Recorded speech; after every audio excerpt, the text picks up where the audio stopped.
society, in my experience, is a game of invisible passes that you either have or don't have. There are invisible tickets that let you in or keep you out.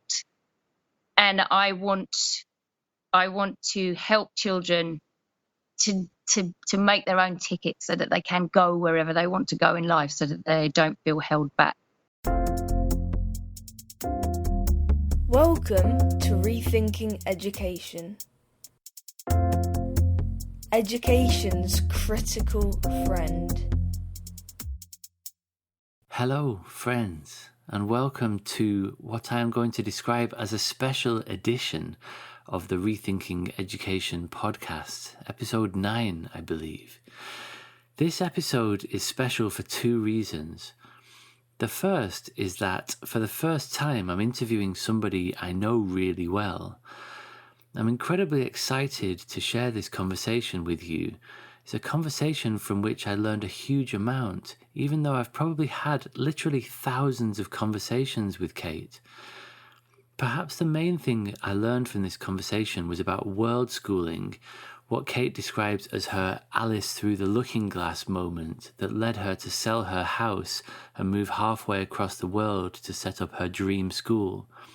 But perhaps most importantly, on a personal level at least, I learned how to make my phone go black and white, which has absolutely changed my life.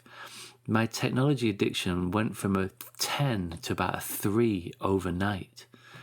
But the main reason this episode is special is that Kate is just one of the most extraordinary human beings I have ever had the privilege to know.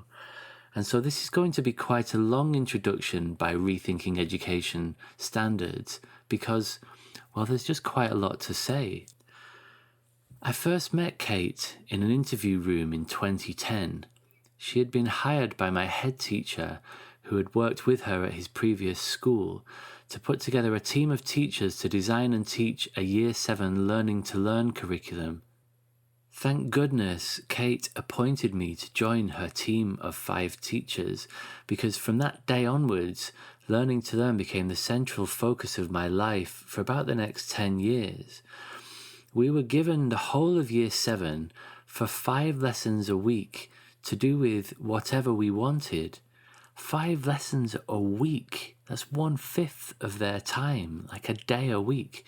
And this was in a state comprehensive school in an area of high disadvantage, which had just been placed into special measures.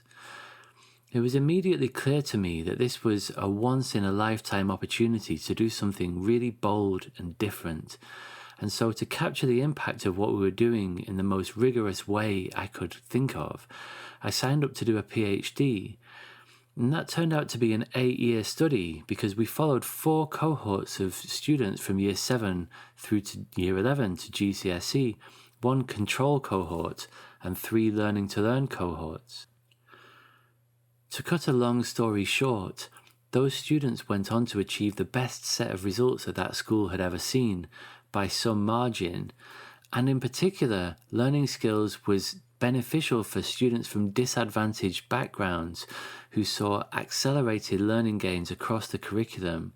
At GCSE, the pupil premium gap closed by over 65% from one cohort to the next. Kate and I recently co-authored a book about the learning skills curriculum, this new approach to learn that we developed at Seaview School. It's called Fear is the Mind Killer: Why Learning to Learn Deserves Lesson Time and How to Make It Work for Your Pupils. We don't really talk much about the book or about Learning to Learn in this interview because we've spoken about it at length on other people's podcasts, and I'll put links to those in the show notes if you're interested. But in what is fast becoming a time-honoured Rethinking Education podcast tradition, I will share some excerpts of reviews of the book. Usually, I wouldn't feel comfortable reverse name-dropping like this, but since Kate co-authored the book, it seems appropriate to share with you some of the kind things that people have written about our book. Mary Myatt, the author of Back on Track, Fewer Things, Greater Depth, and the creator of the stunningly beautiful video-based teacher training website The Soak, wrote, I really enjoyed Fear is the Mind Killer. One of the most original pieces I've encountered in a long time, it elegantly sets out the case for learning to learn in a way that is both robust and fair. The measured balance of the arguments really makes the case stronger. Fear is the Mind Killer reclaims those important aspects of provision which bring learning alive, deepen understanding, and supports pupils to become learners in the deepest sense of the word. Highly recommended for everyone in education." Close quote.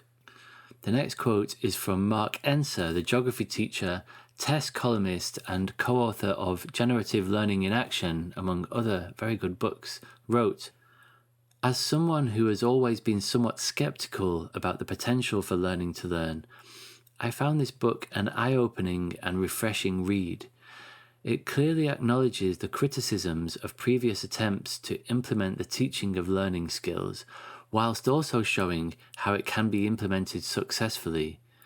As interest in metacognition and self-regulation grows, this will be the handbook we turn to." Close quote. And if I may, I will quote from Dylan William at length, because Dylan does an excellent job of framing our book within the wider debate around knowledge and skills. As school systems around the world recognize that they are preparing their students for a world that no one can imagine, attention has, perhaps unsurprisingly, turned to whether or not it is possible to teach learners how to learn, and this has led to a rather polarized debate. On one side are those who argue that our traditional curriculum is unfit for the needs of today's learners, and that we should instead focus on the so-called 21st century skills. At the other are those who provide mountains of evidence that such skills tend to be highly specific to particular subjects, and that learners rarely transfer what they have learned in one subject area to another. The truth is that both sides are right about some things. Some of what we need our students to learn is highly specific to a subject, but there are also ideas that go across the whole curriculum. The challenge is to discover what those are and how they can be effectively incorporated into the curriculum. This is why Fear is the Mind Killer by James Mannion and Kate McAllister is so welcome. The book tells the story of the implementation of a learning-to-learn curriculum in an English secondary school and how that approach increased student achievement while at the same time closing the gap in achievement between students from more affluent and less affluent homes. More importantly, the story is told in sufficient detail that it provides a clear plan for how to implement such a curriculum elsewhere, with honest discussions of the challenges and difficulties encountered. I don't know of any other book that provides such clear guidance on how to harness the common elements of learning across the curriculum, bringing greater coherence to pupils' experiences in school, while at the same time respecting the real differences between school subjects. Highly recommended. Close quote. Since we left Seaview, Kate and I have taken the learning skills approach out into a range of settings, from early years to universities, from schools in deprived areas to elite international colleges, from workplaces to refugee camps. Obviously, we adapt our work to meet the needs of different contexts, but the fundamental approach is the same. It's still early days, but it seems as though we may just have hit upon a recipe for how to help anyone, adult, teen, or toddler, become a more confident, proactive, self-regulated learner and self-actualized, or maybe self-actualizing, human being.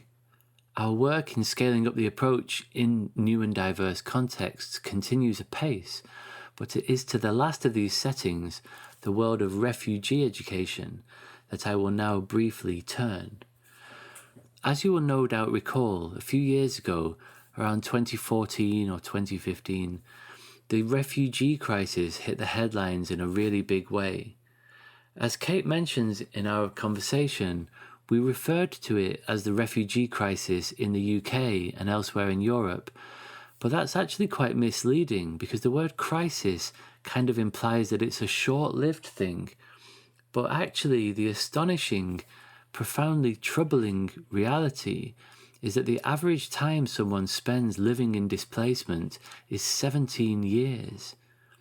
Just think about that for a moment. 17 years, from birth to 17 for some people, or from age 10 to age 27, or 25 to 42. It's a life sentence. Anyway, in 2014, the European migrant crisis was dominating the news agenda like never before.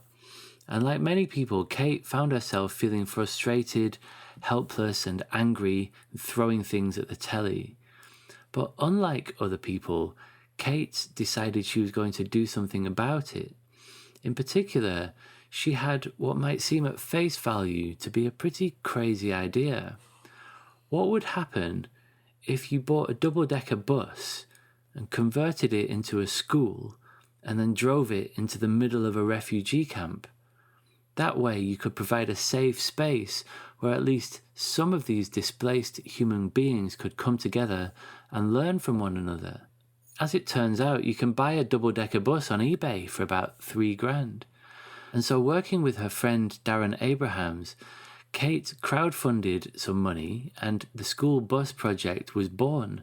They bought this bus, they stuck some solar panels on the roof, kitted it out with a library and tables and chairs and throws and bunting, and drove it into the so-called jungle, the infamous refugee camp in Calais, where Kate lived and worked for around the next 6 months, along with her young family.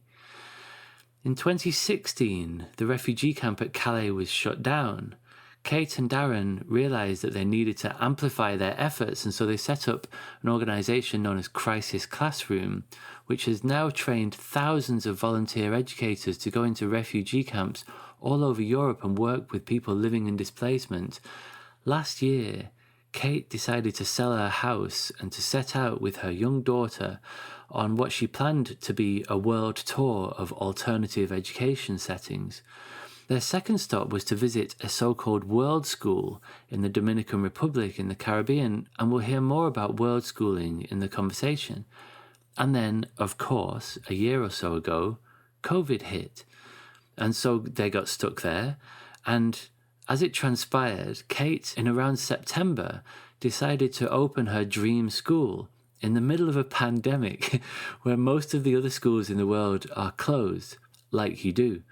As I said earlier, Kate is one of the most incredible people you're ever likely to meet. When we spoke a few weeks ago, Kate was 2 weeks away from opening this school. It has now been open for 2 weeks, and I can bring you the entirely uplifting and life-affirming news that it is going incredibly well. I'm just going to share with you a few comments that parents have sent to Kate. The first one says, "My kids have had such a wonderful time. They're ready for it to be tomorrow already. They can't wait to go back. Thank you for all you've done to make this experience a reality." The next quote says, "We couldn't have made a better choice for our littles. Thank you so much for what you've created here. They have already said they want to stay for the next session." And so they call it sessions, but it's basically a half term. And the third and final quote says, "For the first time ever, both my kids said they were sad they didn't have school over the weekend.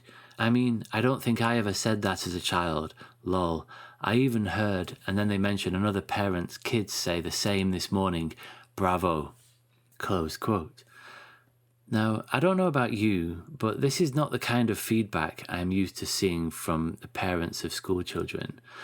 Obviously, it's still early days, but it looks a lot like Kate's dream school has hit the ground running and the future looks bright. If you're a parent or carer and you want to be able to say things like this about your kids, or if you're a teacher and you want to be able to make this happen for other people's kids, the Hive School is currently looking to take on both pupils and teachers for the next session starting next month. There are currently around 30 children at the Hive School, but they've got capacity for up to maybe around 100. So if you're interested in finding out more about world schooling, or about the Hive School in particular, listen until the end when Kate will explain how to find out more about how you can get involved if you wish to. Okay, that is by far the longest introduction I have ever done and probably ever will do. But like I say, Kate is not your average guest. So, without further ado, let's get on with the show.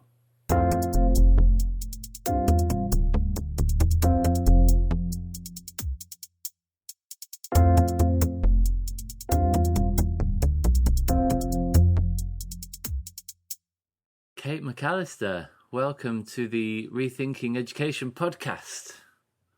Thank you very much for having me on. I'm a little bit nervous and very excited to be here talking to you like this.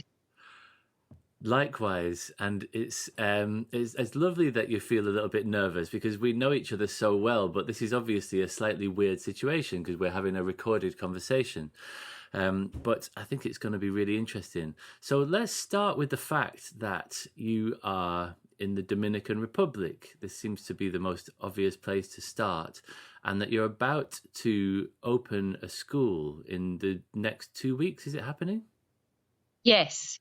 Yeah, yes, very soon. So what's going on? Can you, I mean, obviously I know a little bit about this, but for the benefit of listeners, what has led you to open a school in the Dominican Republic? And what is some of your thinking around about what this school is going to be like? Okay, so this wasn't my first plan when I came to Dominican Republic. I came here to go on what I called one big learning journey. I set off with my daughter and I wanted to learn about different environments for learning, people who were doing schooling in a different way, alternative education, if you like. And I guess I got as far with understanding as I could from books and from talking to people from my safe little life in the UK. And I felt that I needed to really understand the people who are educating their children differently, the people who are opening schools in interesting places on the planet. And I really wanted to go and meet them. So I set off kind of on a research journey to see if I were going to build my dream school, which was a kind of little idea somewhere buried in the back of my mind that I think all teachers do this. Like if I ruled the world, if I could open my own school, if I could do it all differently, how different would it be? And it was kind of a thought experiment that mushroomed out of all control, which I think if you know me, you'll realize is a recurring theme in my life. So I came to Dominican Republic to meet somebody who had opened something called the World School. And it was about as minimal, it was like the least intervention from adults around learning that I could envisage. So I thought I'll come and see what is the smallest version, and then I will work my way around the world looking at other versions. And then 2 weeks after we arrived here, COVID followed us and the world kind of went crazy and we stayed here. I suppose it just kind of dawned on me that anywhere would be the right place to build my dream school because it was going to come from me and it was going to come from the people around me. And that a dream school is a dream school because you build it for the context and the people who are there and for what they want to learn and what they want to achieve. So the dream school here wouldn't be the same as a dream school in Mexico or in Australia or in Brentwood in Essex. They would always be different. And so really the best way to understand what it takes to build a dream school is to build a dream school. So we just kind of started.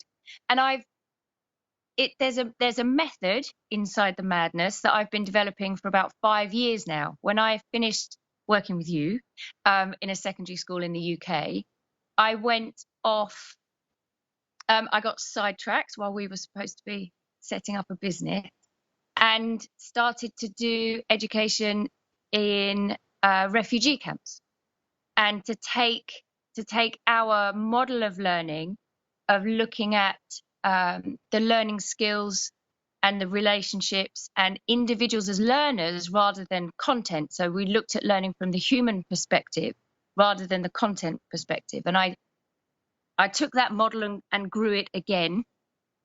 And so that's what's led me to be here, is looking at how you can create environments where people can learn effectively wherever they are.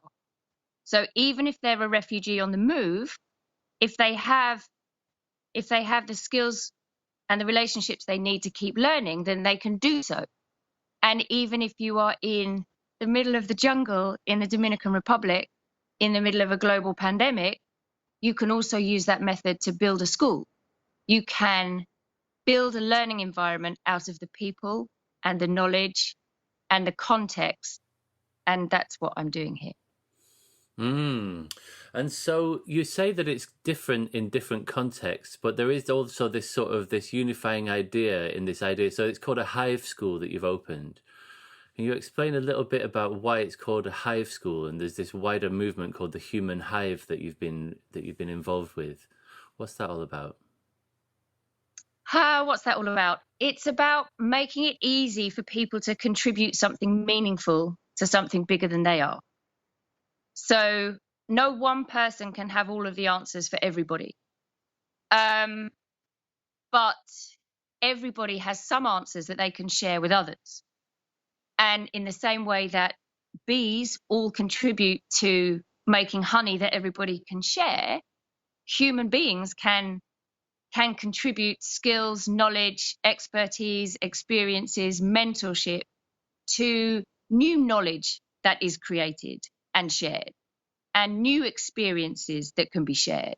And so the Human Hive is a way for people to get involved, for people to bring the skills, knowledge, expertise, experiences that they already have, that they have in abundance, that they have to spare, and to lend them or to share them with somebody else so that they can learn from them, learn alongside them. So the whole philosophy is with, not for. It's about instead of designing solutions for people, you involve people in designing solutions for themselves. And that's what the Human Hive does. And Hive School is just a miniature version of that, where we're all learning in response to our context, and we're learning in response to where we want to go in life, and we're all helping one another with that process. So the curriculum is designed with the children, not for the children. So it grows with us. This is fascinating stuff. And so I get the feeling that this conversation is going to go round in one big circle, because we're the whole idea of this podcast is rethinking education, and it ends with solutions to the challenges that we face. And there's no better example of somebody who's rethinking education than somebody who is, building a school from first principles and not just sort of starting with an imported curriculum, say. So I feel like we're going to probably end with this. But I think at the start of this conversation, it would be interesting just to hear a little bit more about, you say that it's going to be different. The Hive School model is different in different situations. What does the current Hive School situation look like in the Dominican Republic? And what sort of shape is this school taking? And who are these children that you're going to be working with in a very short, 2 or 3 weeks' time that it opens? Yeah, we open on the 11th of January. So, gosh. So a lot of my thinking and a lot of the things that I am passionate about are involve bringing people together who wouldn't normally easily meet, and creating situations where they can learn from one another and with one another and take those ideas back into their own lives. So everything is about cross-pollination for me of ideas, habits. It's a recurring theme in everything that I do. And so this school, the Hive School in Cabrera in Dominican Republic, has 3 very different intakes. So we have local Dominican and Haitian children, many of whom live really challenging lives. And it's a whole new experience for me. There's no electricity, there's no running water, there's not enough clothing and food to go around. So it's almost like being back in the refugee camps, but it's not. This is real life. A full life can be lived out in this way here. And then we have the children of pretty, wealthy, comparatively, international children, like my children. So international people who've come to live here, to work here, who do different things. Their children are coming to Hive School as well. And then we have the world schoolers. And these are the families that I came here to meet. And they travel the world homeschooling dipping in and out of different homeschooling curricula, online, using their own, making it up as they go along, and they travel. And so they dip in and out of these different education opportunities. They just create opportunities for learning wherever they go. And so the Hive School is going to be a stop on many of their journeys. And so we bring all of these different children together who've had very different life experiences, and we work on challenges, on learning challenges together. And the learning challenges all have a purpose. They're built around the United Nations Sustainable Development Goals.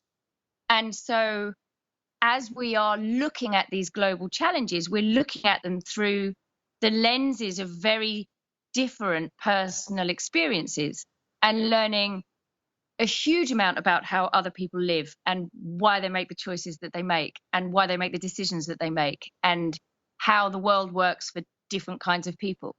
And so it's an exaggerated form of cross-pollination. It's kind of very deliberate to bring these very different types of people together.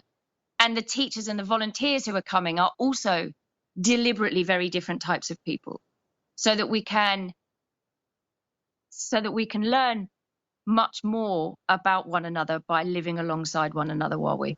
Absolutely incredible. So one thing that I think people might be interested to hear a bit more about before we move on is this idea of the world schoolers.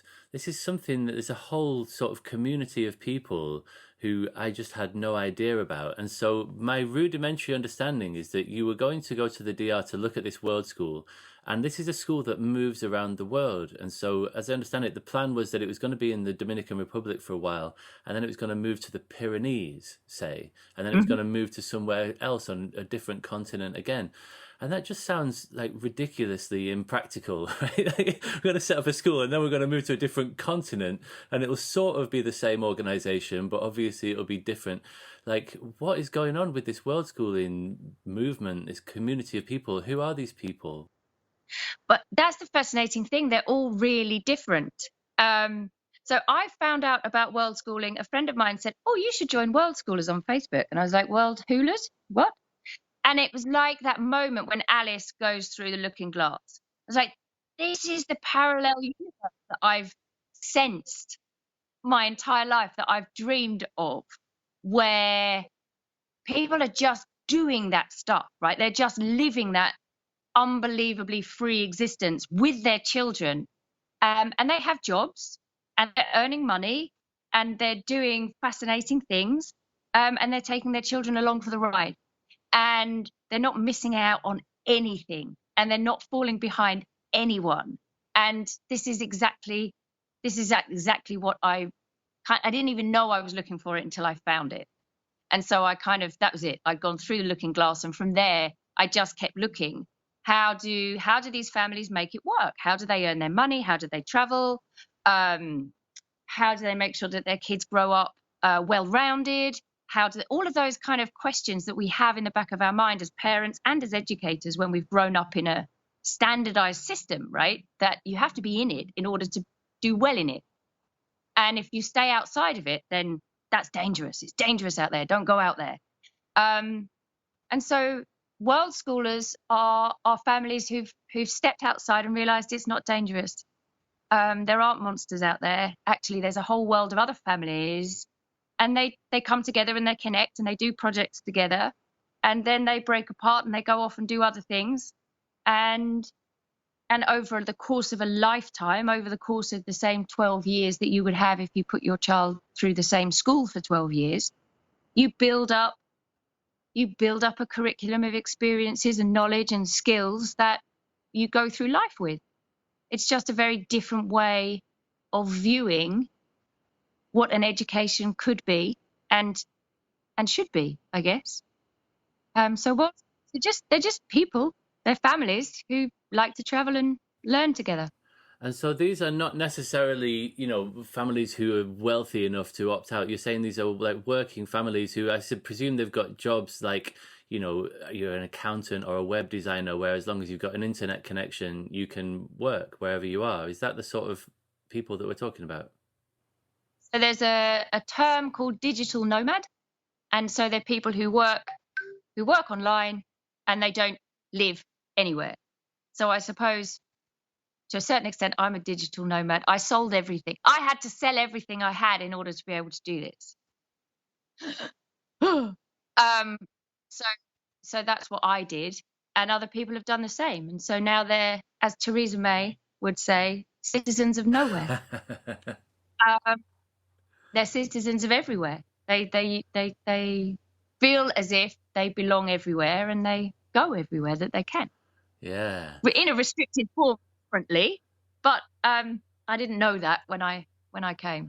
And how big is this world schooling movement? How many people are on this Facebook group?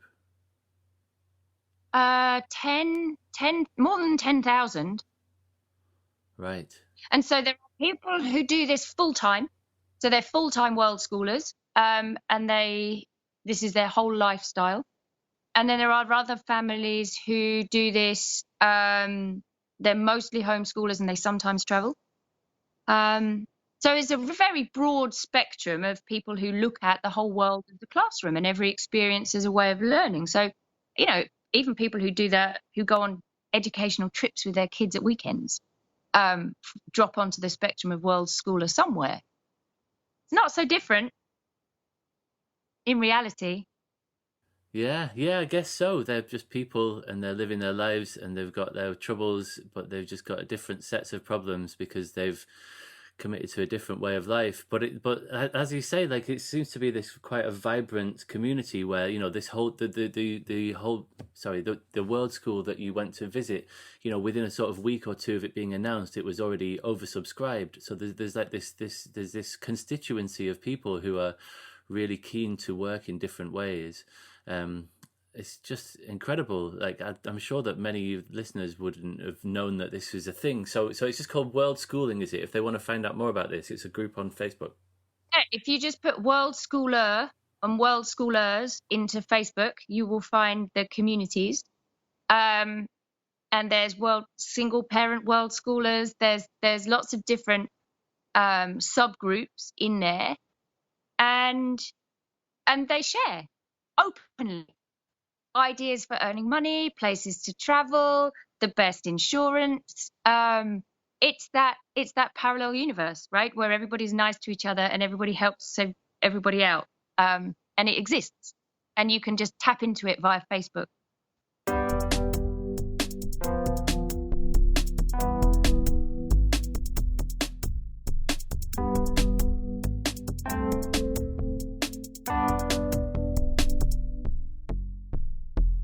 So, as you know, in this podcast, it's about rethinking education, and that's where the conversation sort of ends up, where we think about what's good about education, what would we like to see more of, what challenges do you see, and that could be at the level of the system, at the level of different countries, at the level of classrooms or individual teachers, or within the world schooling movement, say.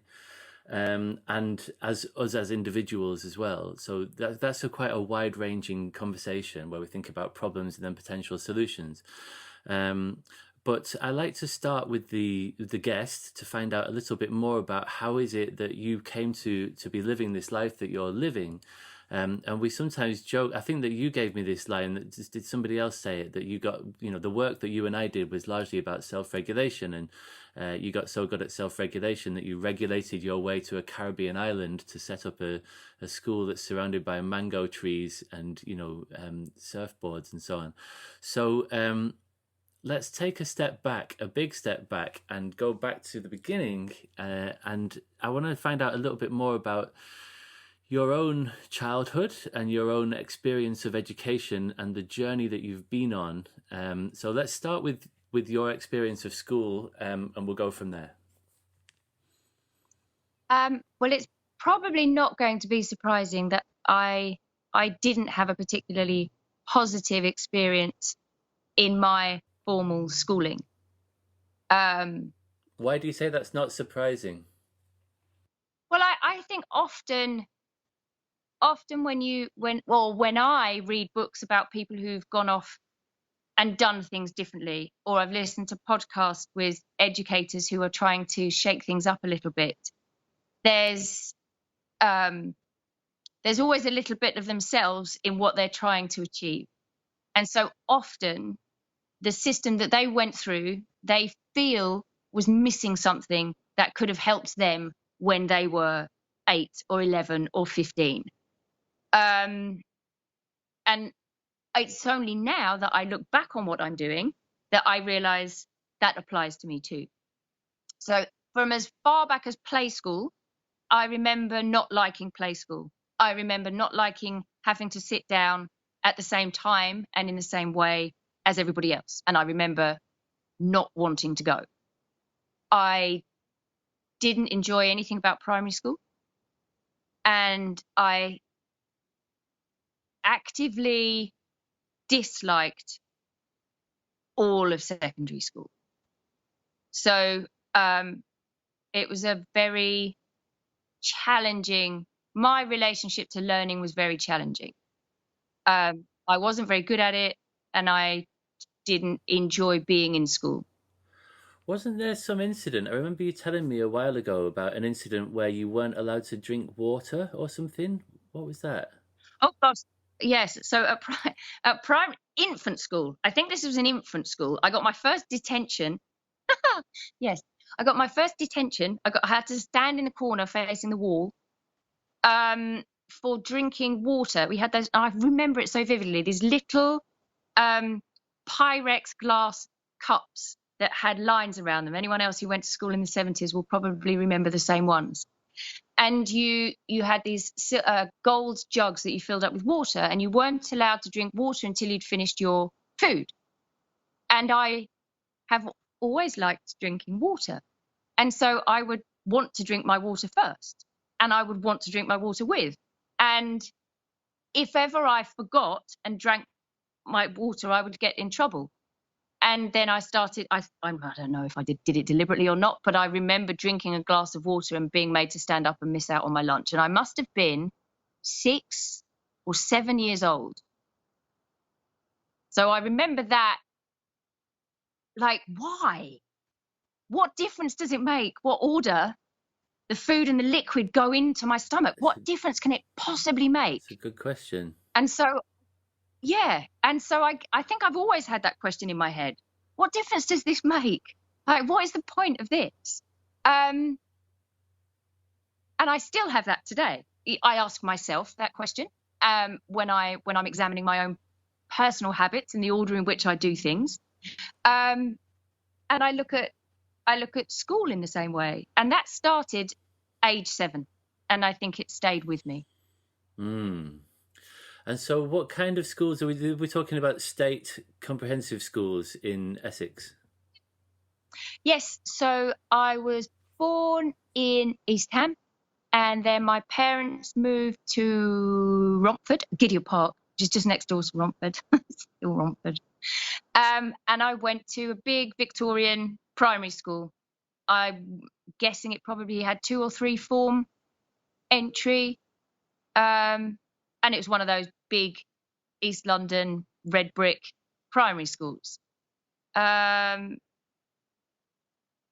it was strict, and it had wooden corridors that you got sent to the headmaster's office along for not sitting still or for wanting to talk to a boy.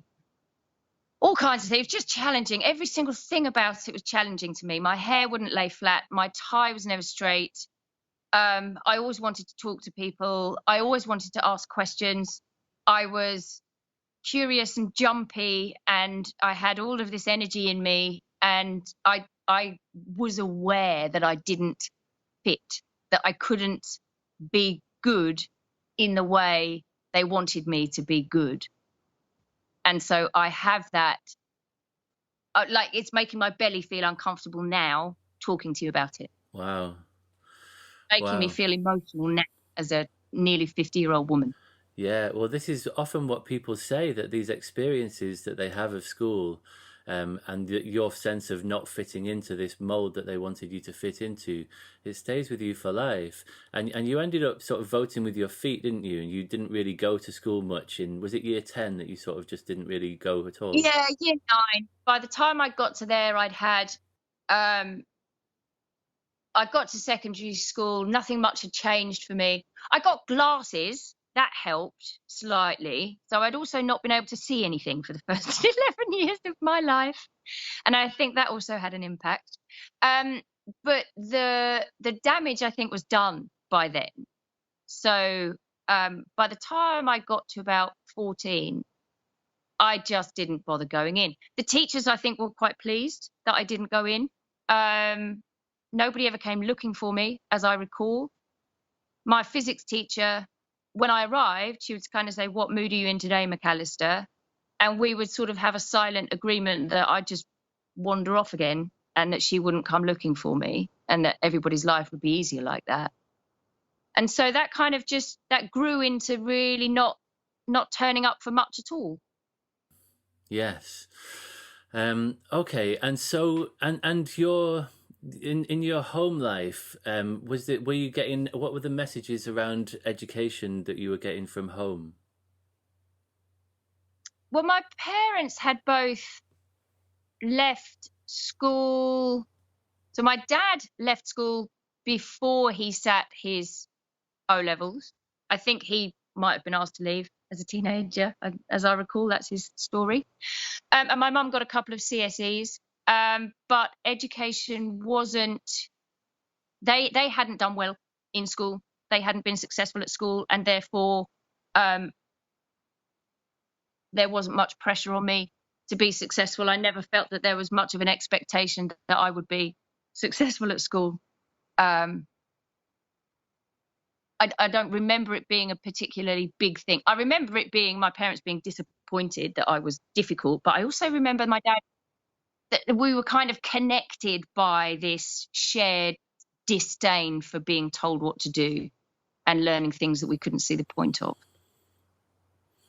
Yes, yeah. And so you said that in a weird way, he was sort of proud of the fact that you didn't really get very many GCSEs, that he sort of thought it was funny in some way.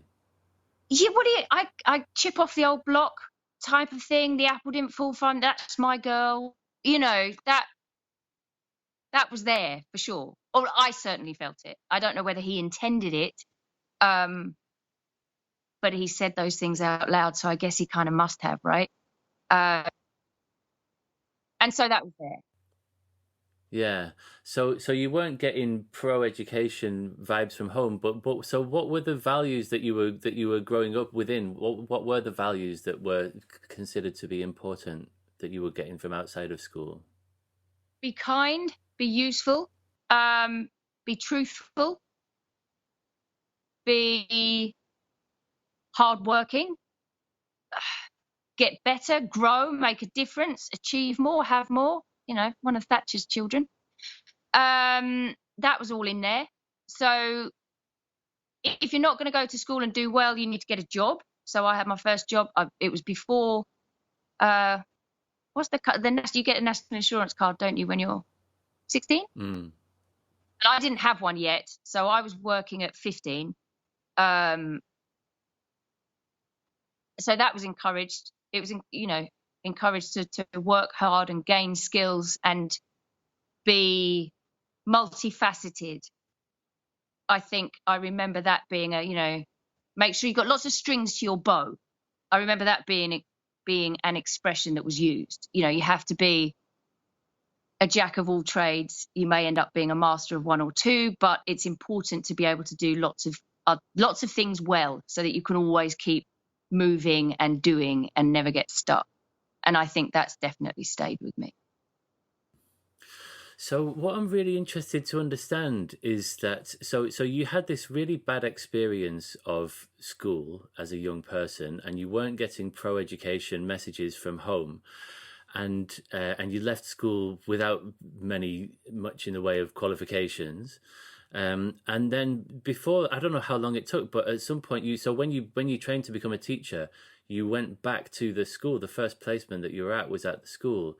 So how did that happen? How did you come to become a teacher, to be wanting to be a part of this system that you didn't feel that had served you particularly well? So becoming a teacher, I was 20.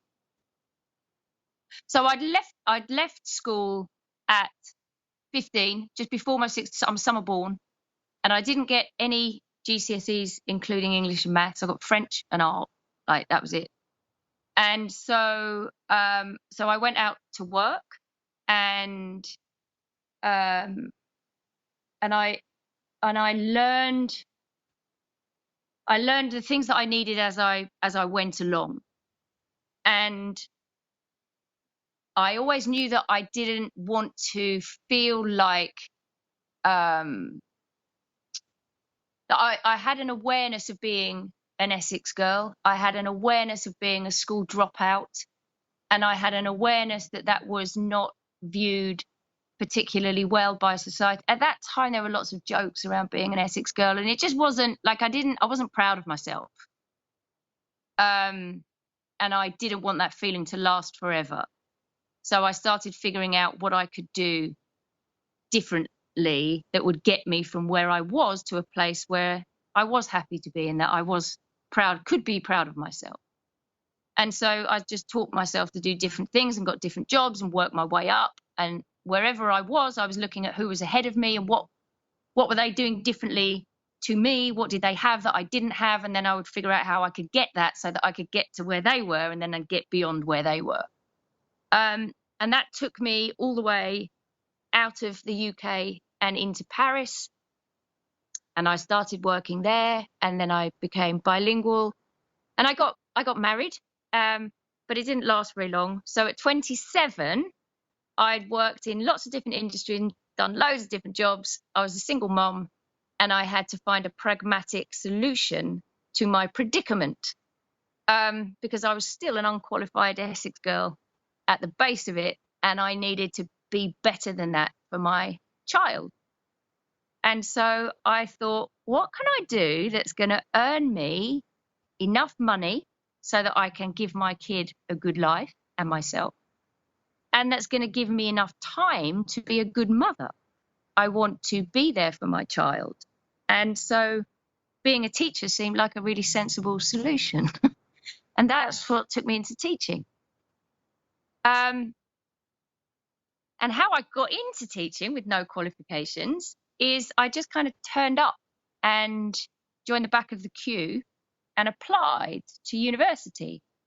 And the first round was I wanted to do French. I could speak French, right? So I figured if I can speak French and I go back to England, then I'm at an advantage, right? I've got a skill that most other people don't have, and that's an advantage. So that's a sensible choice, Kate. Become a French teacher, because you'll be ahead of the curve. And so I turned up, but there was a test. You had to pass a test, a written test and an oral test to make sure your level of French was high enough. And I passed, and I got through, and I completed all of the forms. And then they rang me up one day and said, you can't come to university. You don't have any qualifications. You don't have A-levels. You can't just turn up. And I was devastated, because I really wanted to go. I set my heart on it now, and I decided that I was going to be the best French teacher the world had ever seen. And it was going to be the perfect solution to my life predicament. And they were saying, oh, no, you can't come in. You're not good enough. And so that was really tough. So then I rang them up again, and I basically just begged them. And I talked my way into it. And I said, I will be the best student you've ever had, and I will work harder than anybody else. And I really, really need this. Please, will you let me in? And so they said, I'll tell you what we'll do. Instead of making you go away and do A-levels, we will let you do the first year of an education degree as an access course. And if you pass that, then you can join the degree that you want to do, which was a French degree plus QTS, all wrapped up in 2 years, because I needed to earn money fast, right? I needed to be a teacher quickly, because I had a child to feed and, life to live. So this is what I'd signed myself up for, and they let me in, and I worked very hard. And that first year of my education degree was a game changer. I got to view myself through a completely different lens.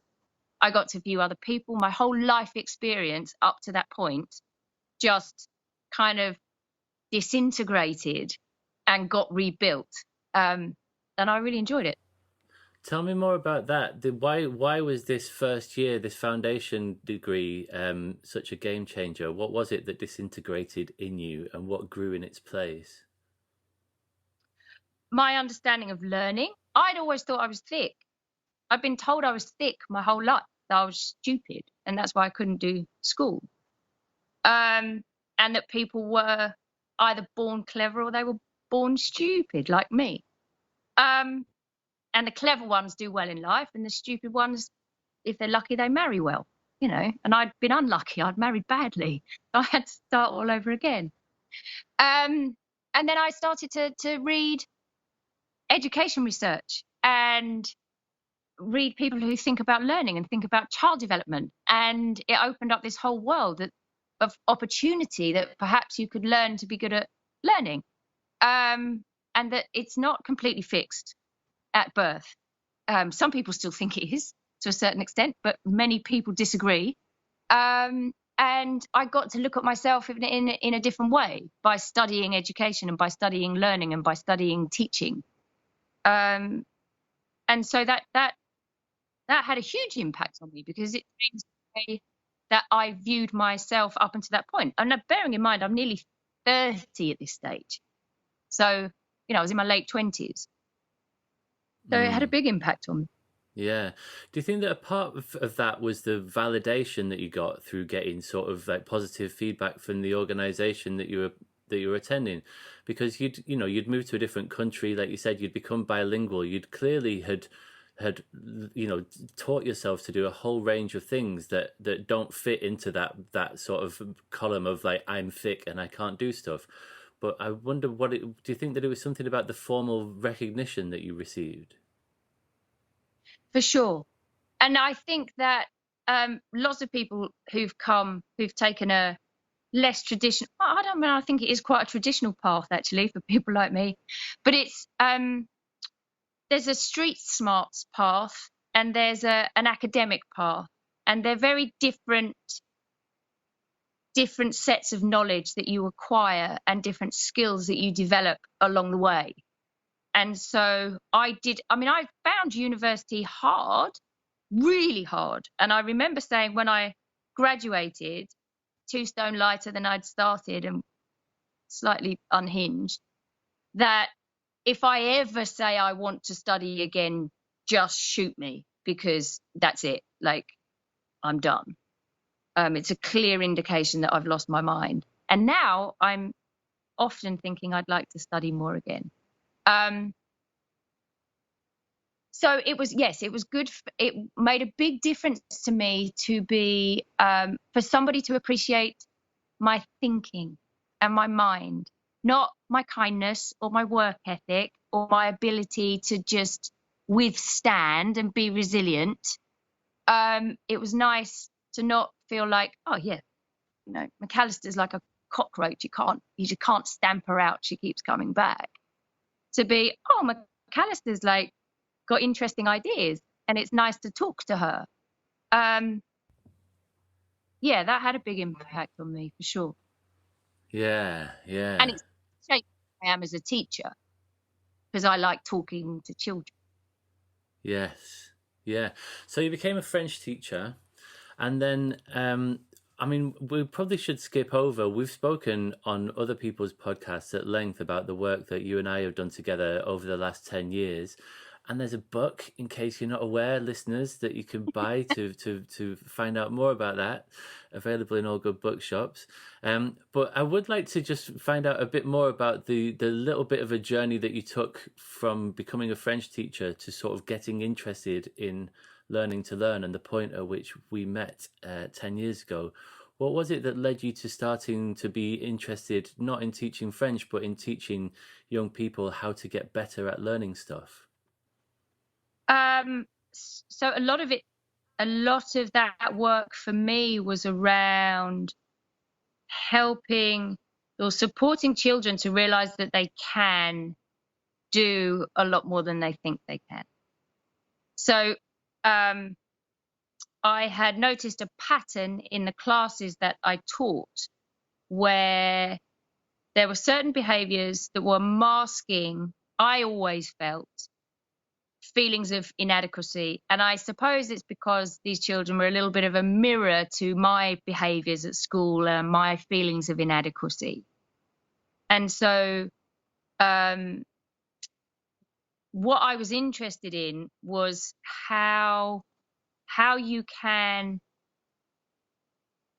you redesign the system to make sure that the children within it don't have to feel inadequate all day long for 12 years.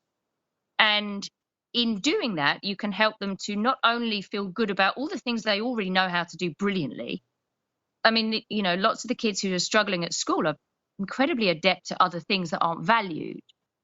So there's that, but it's not an either or thing.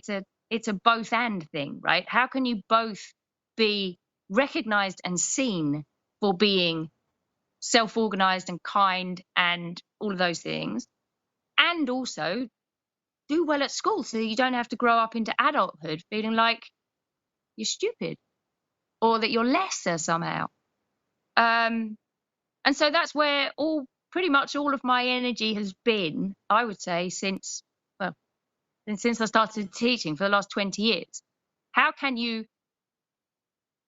twiddle with and rearrange and reorganize how we do learning and how we do teaching so that the children who are inside that system get to feel good about themselves, get to recognize what's good about themselves, and also leave with qualifications that allow them to not feel excluded by society. Because society, in my experience, is a game of invisible passes that you either have or don't have. There are invisible tickets that let you in or keep you out. And I want to help children to make their own tickets so that they can go wherever they want to go in life, so that they don't feel held back. Yes. Yeah. And I mean, one of the recurring themes that has come up in a number of these conversations so far is this idea of failure and how impactful that word is on somebody's sense of self and sense of sort of hope for the future, and the fact that the school system, as it currently stands, sees fit to insist that 1/3 of children are made to feel like failures every year. Like, by definition, 1/3 don't pass maths and English, which means that they have to resit it. And you know, you could say, well, that's a good thing, right? We're trying to set a standard. We want everybody to be literate and numerate, and we want everybody to, you know, to do really well. And if they don't meet that standard, then, you know, they can have another chance at it later on. And what's wrong with that? But actually, there's quite a lot wrong with that thinking, because of this sort of the flip side of it, that lots of those young people don't go on to pass it at age 17 or 18, and that they continue to feel like failures, and that puts them in a mental box that they remain in, you know, until they're 30 or perhaps for the rest of their lives. Yeah, I watched something, you know, those little memes that come up or little videos that come up on Facebook, and it was a guy who was 65 and he was learning, it was an advert for a television show, I think, and he was learning to read at 60 odd. And what a powerful thing that was, to have got through to 60 believing that you can't do something like read. How much of the world has been closed off to you if you can't read?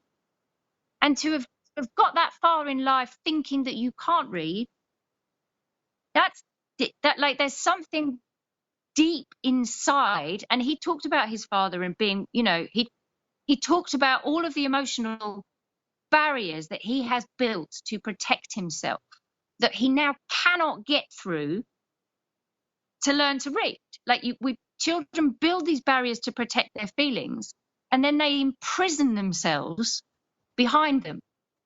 And that might sound a little bit over emotional, but that's how I feel about it. And so as a teacher, I want to try and make the world feel more open and more accessible for everybody, and so that you don't need permission to learn things. You don't have to wait to learn things. You can equip yourself with the self-belief and enough of a starter kit of tools and knowledge to get out there and learn whatever you want to learn by yourself. Yeah. This is really useful for me because we've talked and thought about this pretty much non-stop for the last 10 years or so, but I feel like I'm sort of getting new clarity on the sort of the need for learning to learn, because the system, by definition, it fails 1/3 of kids, but also more widely than that, just not everybody is perfectly poised to nail their GCSEs at age 15 or 16 or whatever their age they are when at the end of year 11. And for so many people, that is like a cliff edge. I was listening to a podcast yesterday. They were talking about that is a cliff edge, and that's why it's so important that we sort of have a knowledge-rich curriculum and get this right, so that we help prepare kids for that cliff edge. But if we just take a little bit of a wider view, we can say, well, do we really need that cliff edge to be there? And can we not maybe have something that's a little bit more flexible, that allows young people to hit their stride at different points in time? Some of them might be ready to do that at 11 or 12. Some of them might be in their mid-20s. Some of them have got other things going on in their lives. So that, but if we can, instead of making it all about that age 16 cliff edge, if we can make the aim of schooling to give every young person that self-belief that they can learn what they need to learn when they need to learn it under their own steam, when there isn't necessarily always going to be a teacher to tell them what to do and when and how. That seems to me to be a pretty good idea for a purpose of education. I agree with you. That does not surprise me. Okay, so let's move on to we've sort of merged already into the rethinking education part of this conversation. So we start with some positives. What is it that you like, that you see out in the system at the moment? And this could be at the level of policy, it could be on Twitter, it could be in schools, in parents, people that you're talking to about homeschooling, the world schooling movement. What do you see out there at the moment that you think is really good, that you'd like to see more of? I would like to see more conversations, more open conversations about education, about the purpose of education, about what good education looks like. I am seeing more voices. Social media has given lots of people a platform, I think, that would not necessarily have had one before. So there are lots of different types of voices being heard and lots of interesting conversations. I think it takes a while to build up the trust that is needed in order to have genuinely challenging conversations. I think forums like Twitter shut people down very quickly, which is a shame, but this is about the positive, so I'll go. So there are conversations out there, and that gives me hope, because the fact that we are still arguing about what the purpose of education is and how it should be organized means that it's still something that we care about. And when we care about things, in my experience, that's when we keep going back to try and make them work better. And so it gives me hope. I don't expect there to ever be an answer. I would be really nervous. We'd be like, oh, we've solved that. We've answered the question of what education is for, and we all have to agree to do it in the same way. That would be very troubling to me if we arrived at that point. So I'm very, very pleased that we're still having heated and passionate arguments about the future of our children and our education system. So even though it frustrates me sometimes when I get into these spats on Twitter, I'm glad they're happening. Yeah, absolutely. It feels like an amazing time to be in the teaching profession, or to be observing and participating in the education debate, precisely because of what you're talking about. There is this incredibly vibrant, creative, often, contested and sometimes quite heated debate. But even the heat, like as difficult as that can be, it shows that people are really passionate about this and that they really care deeply about it. And the heat is sort of a positive sign as well, although it doesn't always seem like that. But it does feel like there's this incredible period of sharing of ideas and best practice and resources, and people writing about how to reduce workload and supporting one another, saying like, my DMs are open if you're struggling with this. And the internet, for all of the problems that it has wrought, has also got this really positive side. And I agree with you that I think that it's wonderful that there's this incredibly vibrant debate happening, and that teachers and researchers, on top of everything that they're already doing, are spending their evenings and weekends bashing away at their keyboards into the early hours of the morning, carving away at the marble to see if we can shape something that's a little bit better. And so totally agree. That's a great point, I think. Is there anything else that you see out there that you think is really good, that you are pleased about, and you want to see more of, or that you would like to boost the signal of more? I am really pleased to notice an increase in conversation around trauma-informed practice in schools, around the ACEs movement, taking into account adverse childhood experiences and understanding. So understanding is a big word for me. Like, there's learning, you can learn stuff and memorize it, but does it have meaning? How is that going to change your life now that you know that thing? And so being trauma informed as a teacher is about a continual development in your awareness of yourself, of how you respond to things around you, how you respond to your past experiences, how you respond to other people, how we impact on one another in various ways. Learning is not solely a cognitive endeavor. Yes, obviously, it's largely brain related, but your brain is situated inside a body that is also sending you all kinds of signals. And so the more we're talking about being trauma informed, the more it gives us a new window into ourselves as human beings, as whole human beings, not just the library that we carry around in our heads that we share with children, but everything that we are as individual people. And so being trauma-informed is a practice, right? It's not just a workshop that you do. Oh, I've done a workshop on trauma-informed, box ticked, now I'm informed about trauma. That's not what it means to be trauma-informed. And so that way of shifting your thinking, as a teacher, I've done a particular workshop, therefore I've learned it, isn't the same as I'm thinking about this all the time and therefore I am changing and I am evolving. And so that then bleeds into the way that you teach and the way that you design your activities for your children, right? We're no longer just doing activities that they can say, I've done that. We're thinking about activities that are going to leave a trace forever, that are going to change them as children. So can I just ask you a little bit more about trauma-informed practice? Because it is something that you see more of. Certainly, I've sort of paid more attention to it in recent years.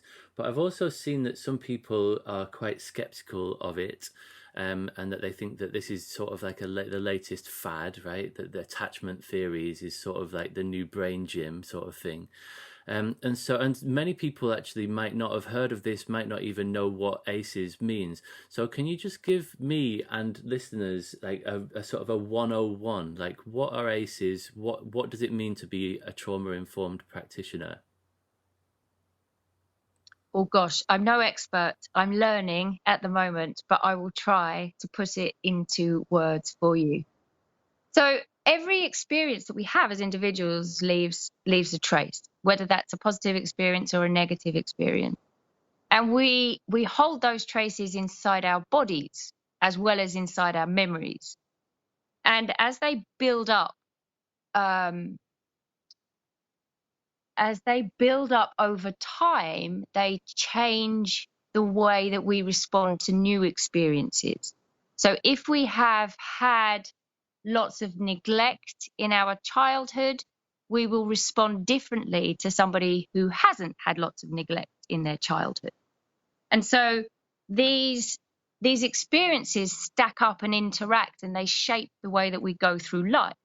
And so a child who has always felt secure at home and has not had to be fearful won't be as vigilant as a child who is always scanning their environment imperceptibly from the outside, but they are always scanning for the danger that they know through experience is likely to come.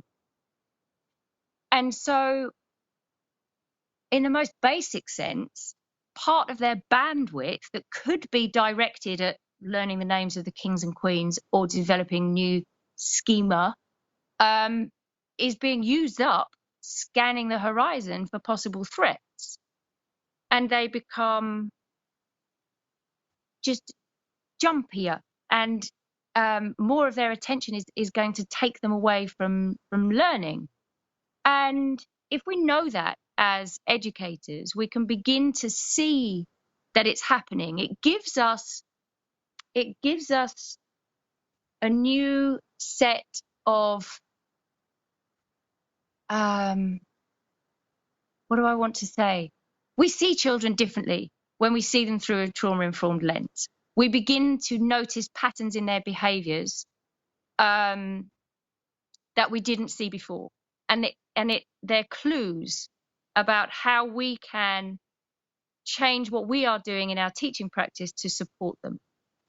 Because if you can support a child to find safety within themselves when they are in your classroom, then they are able to turn much more of their attention to learning, and therefore they are going to be much more likely to have a positive experience learning in your classroom. And that positive experience that they have learning with you goes back into them, and it's a counter to all of the negative experiences that have gone before.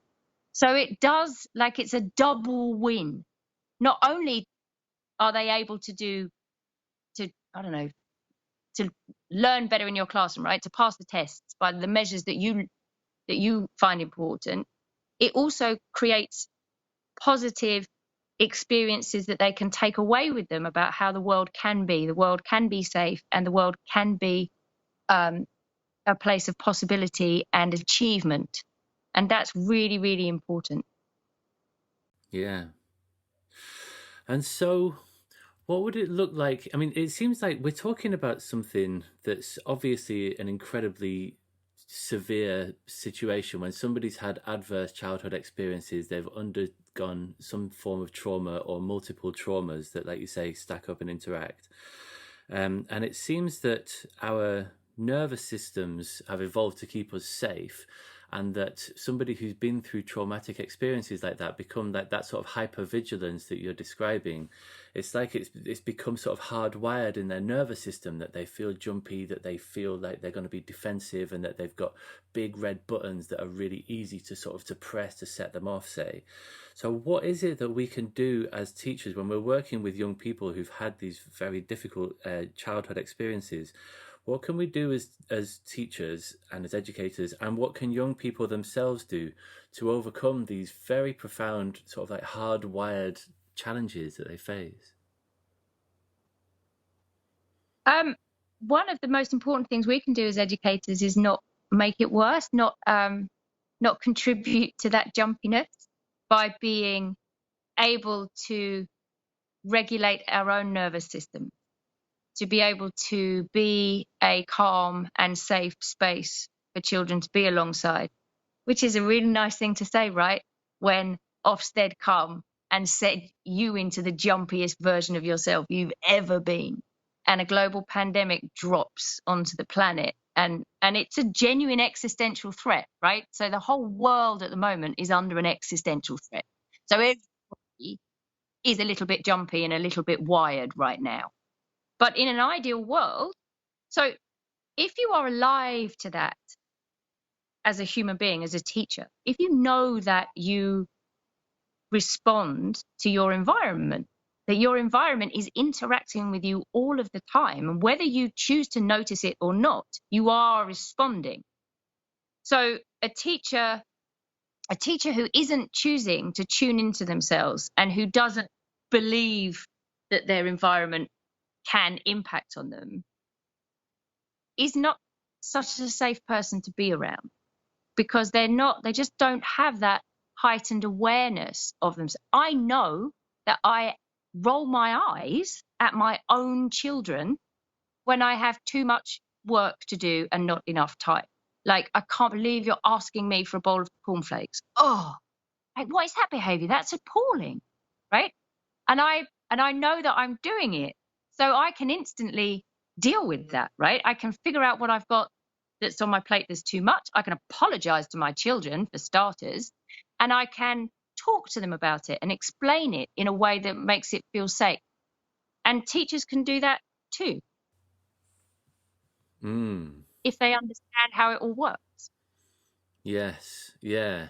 It seems that a lot of it is about sort of walking the talk, then, is what you're saying, and recognizing your own early warning signs, that if you as a teacher find that you're sort of feeling that you're having your buttons pressed, say, and that might not be in the classroom, but it might be, you know, home stuff that's going on, or political stuff that's happening within your department or within your school. And so it's about recognizing your own early warning signs and being able to get your own house in order, essentially, is what you're saying, in order to be able to then be in a position where you can help young people to go down that same sort of path. Yeah, human beings are a bit like icebergs, if you like. So what's happening on your face is just the tip of the iceberg. So you can think that you are choosing your words carefully and that your face is impassive and that nobody knows what's going on under the surface. But under the surface, you are radiating out imperceptible vibrations that other people pick up on. And you'll know this when you walk into a room and people say, oh, there's an atmosphere. Like, where do you think the atmosphere is coming from? It's not coming out of the air, it's coming out of the people that are in the room. And we create that. And so if we are aware that we create it and that we are impacted when we walk into a room where there's a positive atmosphere or a negative atmosphere, if you like, to make it very simple, we can realize that we also have the power to radiate out safe and positive atmosphere around ourselves by choosing how we act, and how that we have to regulate what's going on under our own surface. And that enables children to feel safe in our presence, and that gives them an opportunity to start doing that for themselves, to find out what it is that brings them that calm, safe feeling. First, they have to experience what calm and safe feeling is. And for people who've grown up always feeling calm and safe, I'm not sure that they even realize that there are other human beings walking alongside them who don't know what that feels like. I've discovered it in adulthood. I didn't feel calm and safe when I was younger, but I know how now. Yes. I agree that it's a very welcome development that people are starting to talk about self-regulation in the way that you're talking about, and that there's an increasing recognition of the fact that, you know, human beings are complicated, and that there's cognitive stuff going on. There's like stuff that's going on in people's minds, and that's often what the conversation around education is focused on. If you look at the list of things on the Education Endowment Foundation's Teaching and Learning Toolkit, the things that improve, you know, young people's learning, it's all stuff like, so feedback is at the top, metacognition, peer tutoring, phonics, and it's all sort of like technical sort of strategies for how we can get people to be better at learning stuff. And that's all really well and good, but that's all stuff that's happening in the cognitive part of a human being, in their mind, right, in their cognition, in their thinking. But there's way more to a person than their ability to think about learning and to memorize stuff. There's emotional stuff, there's how they feel physically. And so, if somebody is feeling anxious about a particular lesson, or there's an exam coming up, or they've got friendship, peer group issues, often that manifests in their chest or in their behavior. Their legs are tense, their jaw is clenched. So there's physical feelings, then there's emotional feelings, and there's how they're feeling inside, and then there's their behavioral self-regulation, how they sort of are able to mediate between their internal and their external worlds. And it seems that that's a really important distinction that people, I think we've got a long way to go at the moment. We've started this conversation, but for people to really, you often see metacognition. The EEF often talks about metacognition and self-regulation as though they're joined at the hip. And I think it was them who who attached these two ideas to one another. And they are clearly linked to one another. They're both about monitoring and control. But the way that the EEF talks about self-regulation is that they use that word interchangeably to mean self-regulated learning. They're talking about children monitoring and controlling their learning and planning, monitoring and evaluating a piece of writing, say. But there's this much wider thing, and this is why, obviously, I'm talking to the converted here, but for the benefit of listeners, this is why our book ended up becoming called Fear is the Mind Killer, because if you really want to help people get better at learning, you need to address that cognitive stuff. But if you strip away at the layers of the onion, fundamentally somebody has an emotional relationship to school, an emotional relationship to particular subjects or particular teachers or particular experiences that they've had, and that's the level that we sort of need to be working at. And I think for some people they find that really daunting, because a lot of this stuff sounds like therapy, right? It sounds like we're not qualified. Some people might say, I'm not qualified to talk about how a kid could overcome neglect. Like, I'm not a psychotherapist, I'm here to talk about geography. And I think that some teachers would be put firmly outside their comfort zone by even beginning to have this conversation that we need to become more sort of trauma-informed practitioners. Do you think that that's true? Yes. Oh, in my experience, yes. It makes people feel very disconcerting, and lots of people live mostly in their head. And if you ask somebody how they feel, they'll give you a particular set of words. I feel fine, generally. Okay. What does fine feel like in your body? What does it feel like in your body when you're fine? What do you mean? And they cannot tell you. They've never been asked before. They've never thought about it. They couldn't say, feeling fine. When I feel fine, I take longer strides. Or when I feel fine, I use different words. When I feel fine, I can, like, my hands, I use I gesticulate much more. They wouldn't be able to tell you that because they've never noticed. And so all I'm advocating is just notice more, right? What is it? If a geography teacher feels fine when they are teaching from the front about something they're really knowledgeable about, that's the best version of them to be in a classroom with children. If you ask them to do, I don't know, like, what's the word? A carousel, student-led, frenetic, active learning, and they're in panic mode, they're not safe when they're like that. So it's not that there's one way to be that's the right way for everybody. It's just that there's a right way, like there's a way of being you that feels calm and safe. And when you find that version of you, and you can choose to get yourself back to that version of you when life gets challenging, then you will be safe for children to be around. And so the more teachers who are able to find that version of themselves and maintain that version of themselves, the better off all children will be, in my opinion. Like, you don't have to be completely different, if that makes sense. Yes. And so if there's anybody out there who's interested in finding out more about this, where would you, I know that you've been on a journey with this for some time and you've read lots of books on this and you listen to lots of podcasts and so on. What would you recommend for somebody who's interested in finding out more about this sort of like emotional self-regulation work, becoming a more trauma-informed practitioner? Is there a good place to start? What would you recommend? Sure. On Twitter, you can follow the ACEs to Assets Collaborative. They're doing lots of interesting work. Dr. Karen Treisman, Lisa Cherry, there's Stuart Shanker and the Merit Center. He's in America, in California, and his website is a huge resource for parents, teachers, school leaders. There are courses, there are free resources you can use. It's amazing. The work of Dr.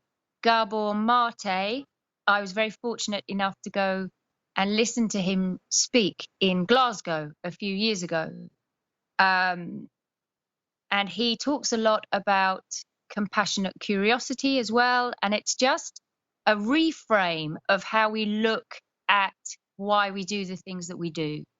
And so instead of talking to yourself in a critical voice, like, oh, what did you do that for, Kate? Why did you say that? Or why didn't you say that? You know, when you leave a situation, you reframe it as compassionate curiosity. That happened. I wonder why you did that, Kate. That's interesting. And it gives you a completely different way of looking at your behaviors. So there are lots of amazing resources and people. Mike Armiger, they're on Twitter. You'll have seen them. They've been in the education game a long time, and they'll help you get a little bit further along the journey from wherever you are today. Thank you. I had the great pleasure to work with Mike Armiger for a few years at Pivotal Education, so I know something of his work, and I've seen some videos of Gabor Mate speaking, and he's unbelievably impressive, isn't he? Like, just the lucidity and the clarity of his thinking is quite something. But the other things... 8 hours. He sat and talked live for 8 hours, and it was just amazing. Yeah. Wow.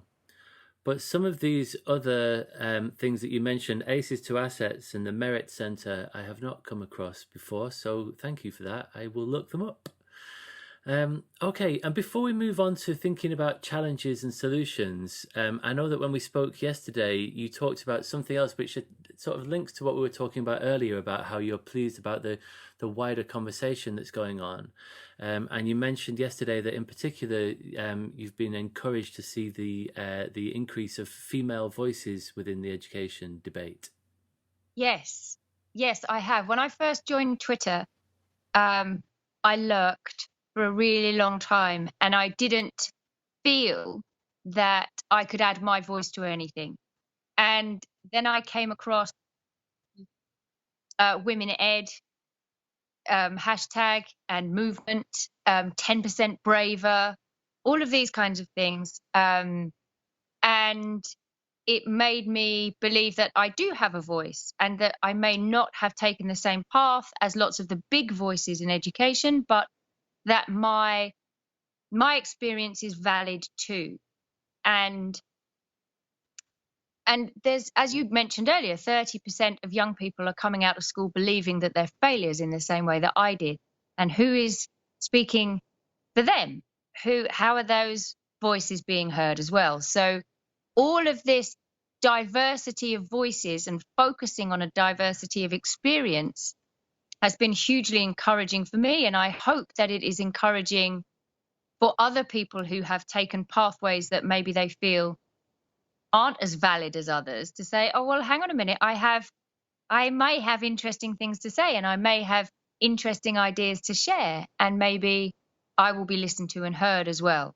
So I find that although social media can sometimes can try to shut people down, there are always other doorways that are open where you can go and be heard. And I like that. Yes. Yeah. So, I mean, obviously, I'm a man. I don't know if you've noticed this. Oh. But yeah, well, and so I'm interested to. So you say that you lurked, before sort of taking part in a discussion. You sort of were like just watching what was going on. I wonder, like sometimes I speak to my wife Ruthie, and she sort of says that she sometimes feels like she sort of holds back and doesn't get involved in conversations, and she puts that down to being female. And this is somebody who's incredibly successful and confident and, you know, able to do all kinds of things, but she says that she sometimes feels sort of reserved or not as sort of as freely not sure what the word is, sort of a sense of just feeling like she sort of has a right to have her voice heard or something. I mean, do you think that this is something that is quite typical of women, or is that just a sweeping generalization? I don't know about all women, but I do know that it affects lots of women that I have also spoken with. And that plays out. I mean, I'm watching it now with my daughter, who's 8 years old, and she is smart and funny and brave and strong and athletic and all of these adjectives. And yet most people, when they meet her, talk about that she's kind and she's gentle and that she's pretty and things like that. And they're not interested so much in her ideas and her thinking. And I guess that just goes in childhood, and it carries all the way through, that there are some people whose ideas and thoughts are more valid than other people's. And being a woman, definitely, it feels like it. If I speak up, whenever I've been brave enough to speak up, it's almost like, oh gosh, she said something quite smart. Like they're surprised. And I have experienced that as a woman. I still experience that as a woman. So yes, I think it is a thing. Yeah. And I wonder if it's sort of, I mean, what would you put this down to? Is this like an everyday sexism thing? Is it an everyday sexism thing that somehow sort of gets internalized by women sometimes, do you think? What do you think the reason is that's behind this? Yes, I'm not sure that it's conscious all the time. I don't think that people do it deliberately. Always. I think some people do it deliberately. And it's definitely a form of sexism. It's people don't expect girls to be as clever as boys. People don't expect women to be as sharp as men. And if they are, then they often feel that there's negative associations with that. I do feel that it's not my place to have an intellectual debate. I think you've only got to look at who's inside when there's, people are showing off their intellect on Twitter, and it's a very male-dominated forum, I find often. And if I wander in by mistake, I leave again quite quickly and feel like it's not my place to be there. And I'm not a shy person. I'm very confident to walk into an actual room full of human beings. But I don't always feel that I can speak up. This is me being like not 10% braver, 100% braver. Just doing this podcast with you, coming on and being emotional and talking from the heart, I think is not something that's easy to do. I think that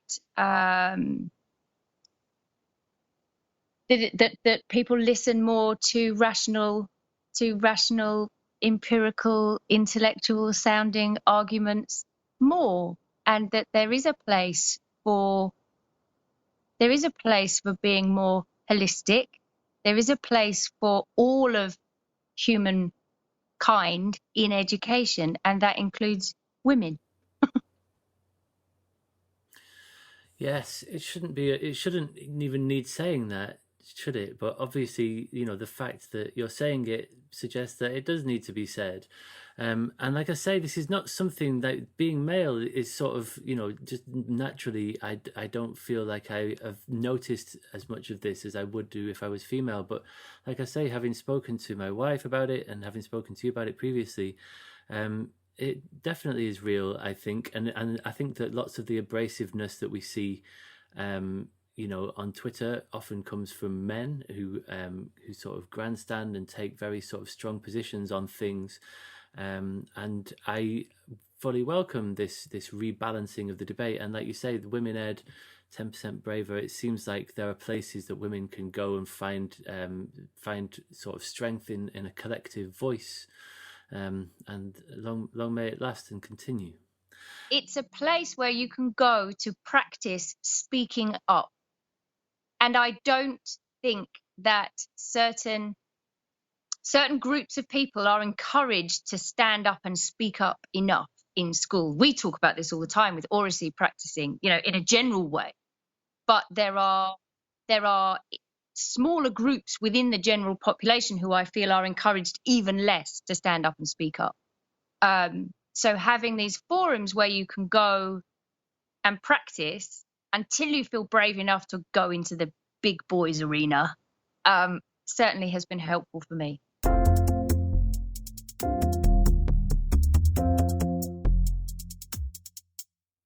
As well as just satisfying my unquenchable appetite for talking about education, I would really like for this podcast to be the catalyst for a wider conversation about education reform. With this in mind, there is now a Rethinking Education community forum where listeners can follow up the ideas we discuss in the podcast, ask questions either to myself or to my guests, and interact with one another as we think through the details of how we might rethink and reform education so as to increase our chances of surviving this crazy period of history that we are currently living through. There's also a free 10-part video course, Learning to Learn at Home, for parents and carers who want to help their children, anyone really, but young people in particular, become more confident, proactive, independent learners. The Rethinking Education Community Forum is a mighty network, so it works on any device. If you're on a computer, visit rethinking-education.mn.co, or you can download the Mighty Networks app and search for Rethinking Education. Okay, on with the show.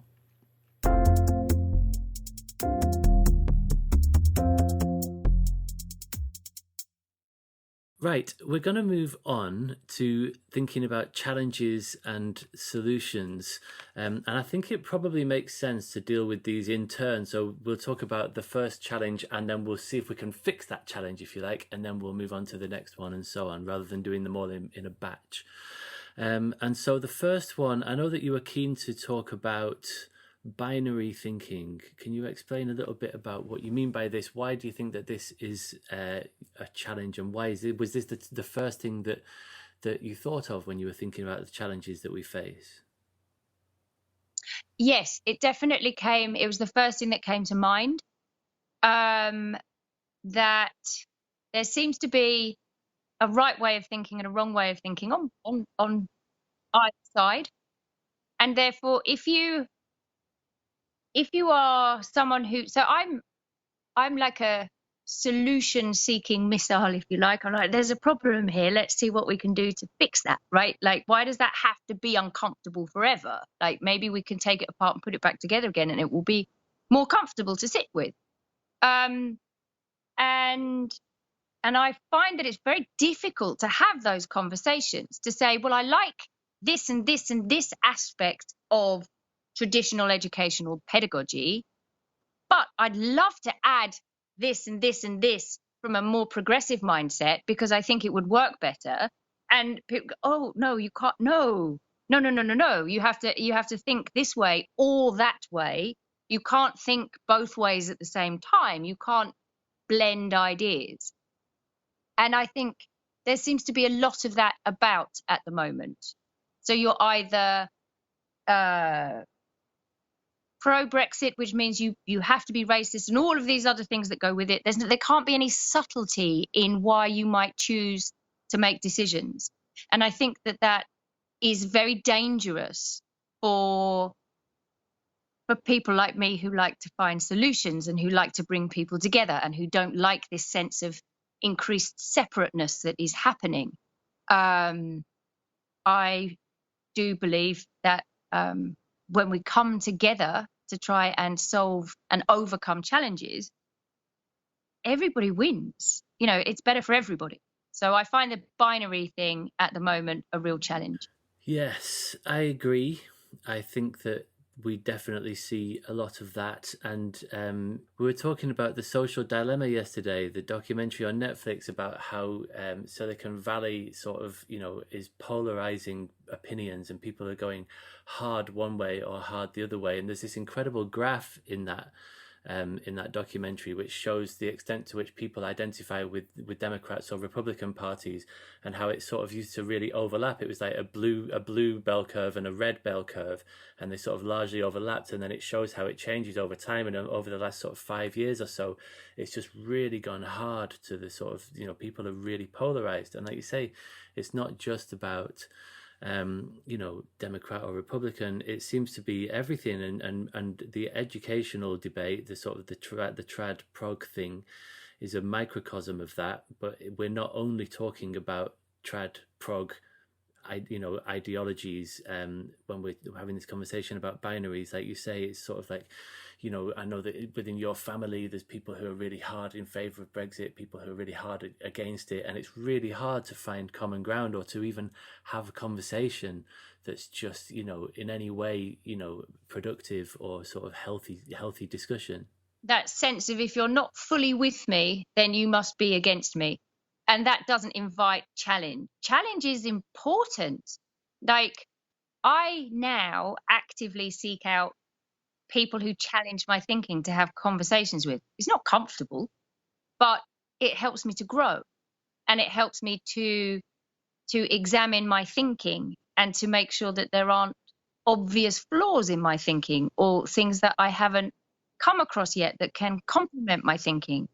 And you need safe places to go and be able to do that. And so as things get increasingly polarized, there isn't a safe place to have those conversations. Yeah.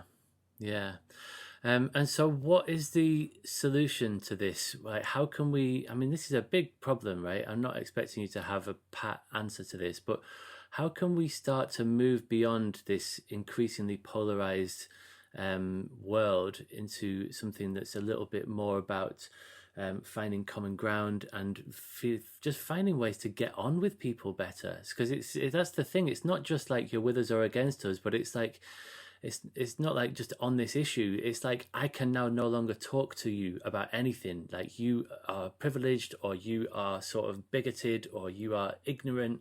You don't understand, you know, my value. You need to educate yourself. You need to go and inform yourself before we can even have a conversation.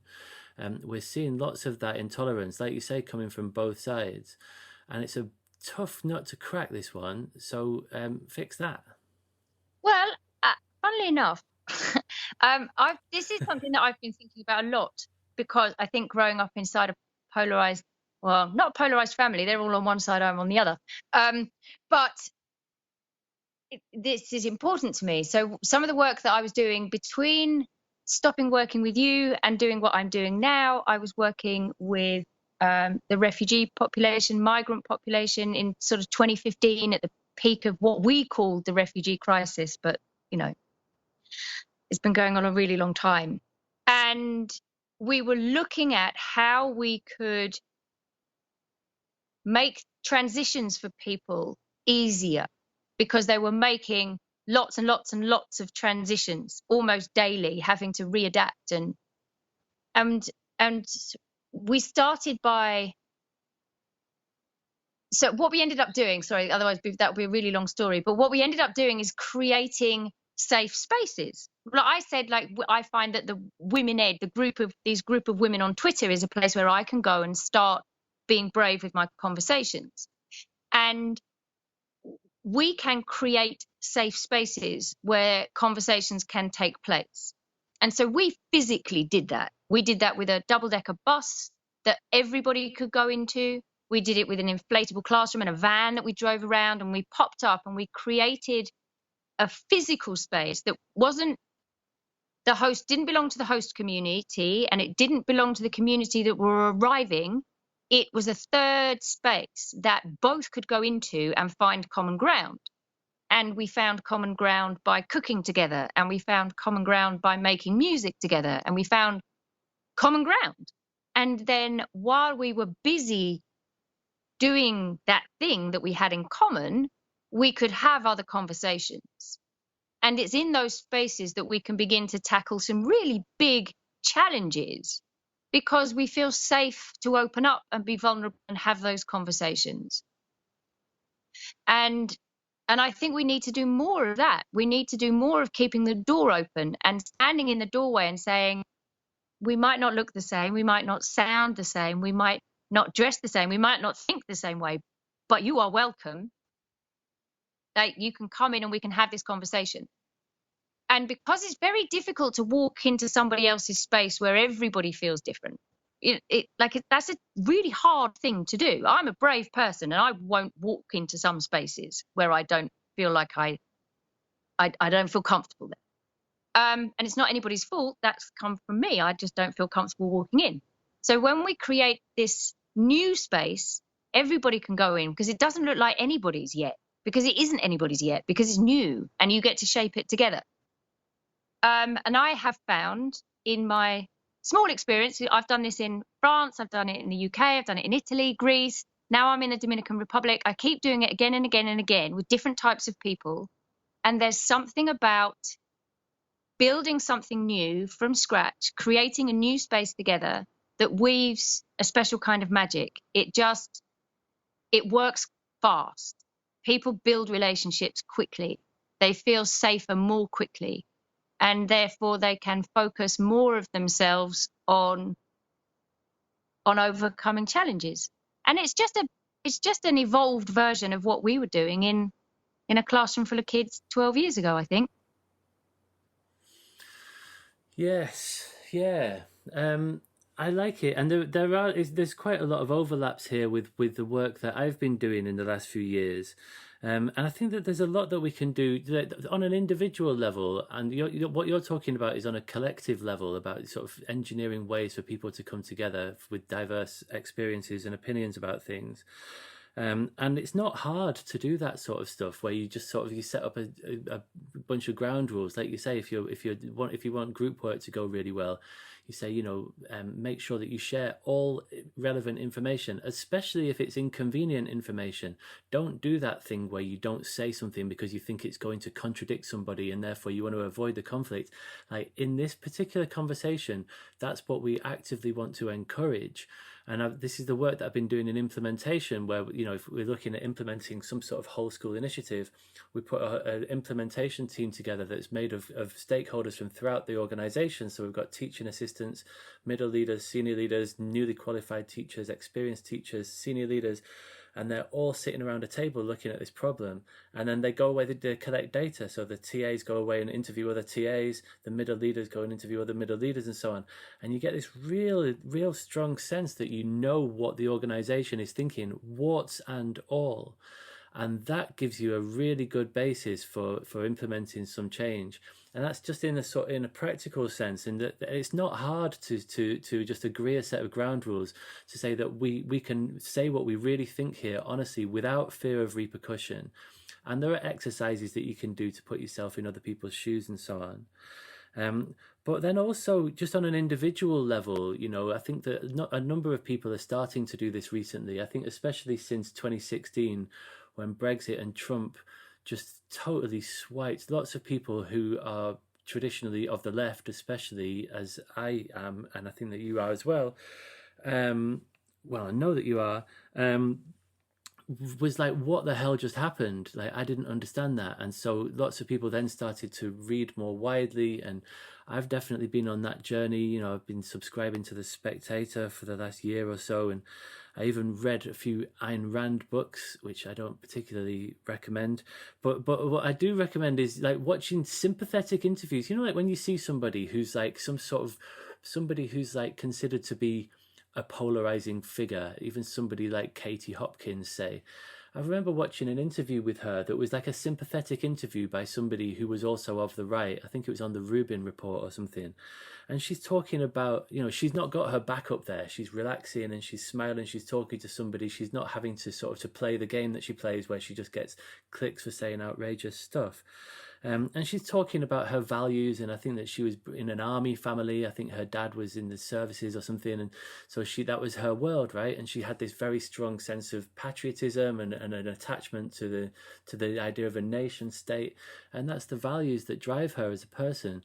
And when you sort of take the effort to reach out and you think, okay, like what common values do Katie Hopkins and I share? Like obviously she's an extreme version, but actually when you go through this process, you find that there's, it's that sort of that phrase that Joe Cox said, we've got a lot more in common than that which divides us.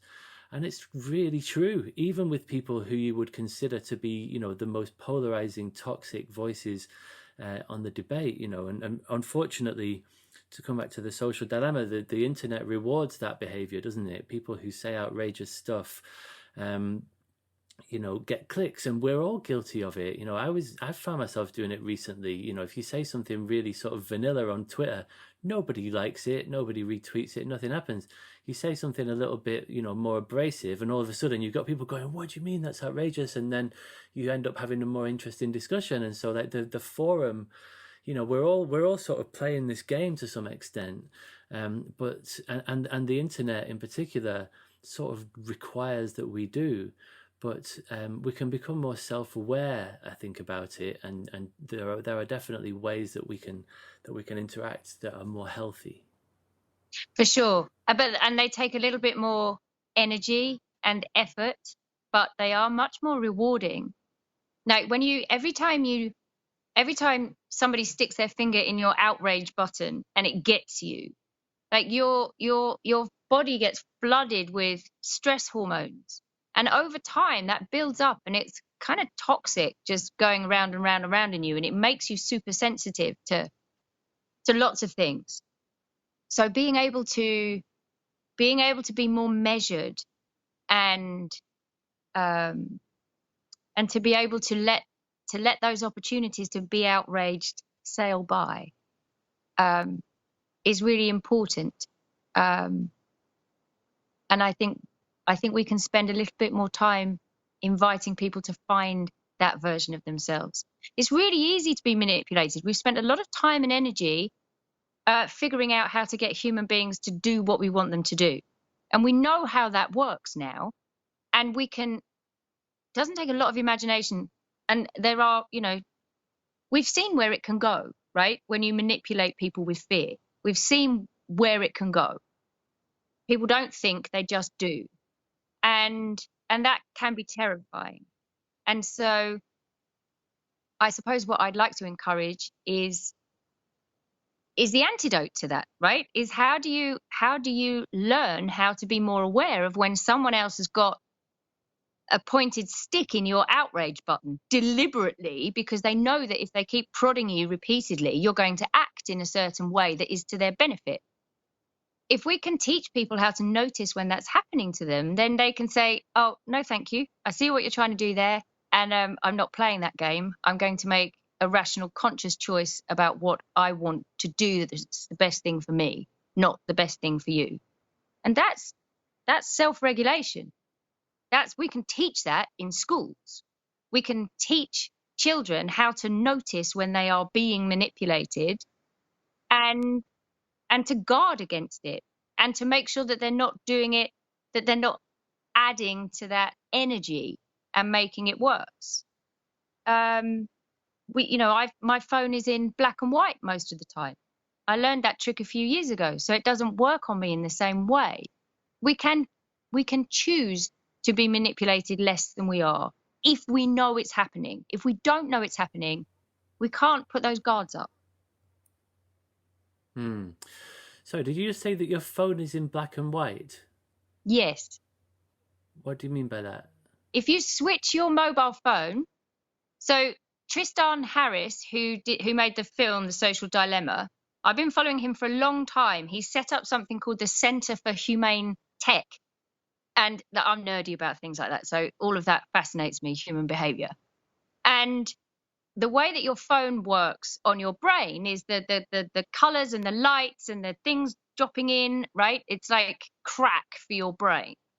And so if you switch it into black and white, into grayscale, it doesn't work. I didn't even know you could do this. Yeah, it's literally your phone is repulsive. You pick it up and you're like, why would I want to poke at that? Ugh. And you put it down again. So you can go into any phone in settings and make it go black and white. Yeah, it's called grayscale or well-being mode. Wow. The whole of your screen goes into black and white, and all you can really do on it is, like, if you want to still look something up on the internet, you can read it. It just doesn't poke at your brain. It doesn't like entice you in to look at it. You don't want to look at it. It's repulsive. That's amazing. I really want to go and make that happen right now. I'm going to make a note of it.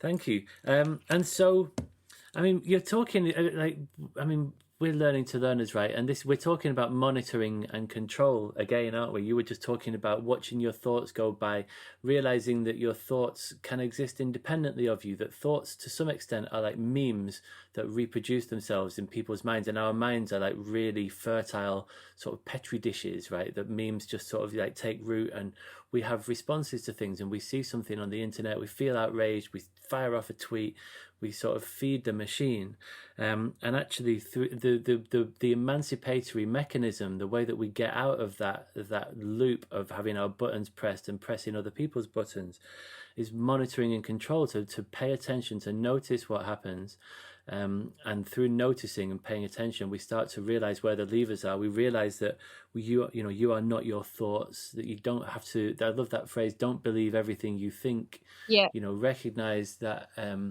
that you may very well be wrong about many of the things that you believe currently. And I also think that meditation is a super important part of this problem, or rather a super important part of the solution. And we included a little bit of meditation in the learning skills curriculum, but not very much, and not from the outset. And I think in my future work with schools, I want to explore this more deeply, because it seems to be that meditation is like the ultimate sort of like set of tools that you can teach somebody, or that you can learn for yourself, into how to monitor and control. We're not just talking about monitoring and controlling, your ability to write an essay here or to pass a spelling test, but monitoring and controlling your innermost thoughts and the way that you respond and react to the external world. Because we can't control the external world as we're all experiencing now, right? Like no one is controlling what is going on globally. And yet I said I was talking to somebody else recently about how incredibly grateful I am that I have a set of tools and strategies to use when life is really challenging. Like, I know what to do when I don't know what to do, and I know how to manage unmanageable situations. I can handle it. I can cope, and I can do more than cope. And I've learned how to do that.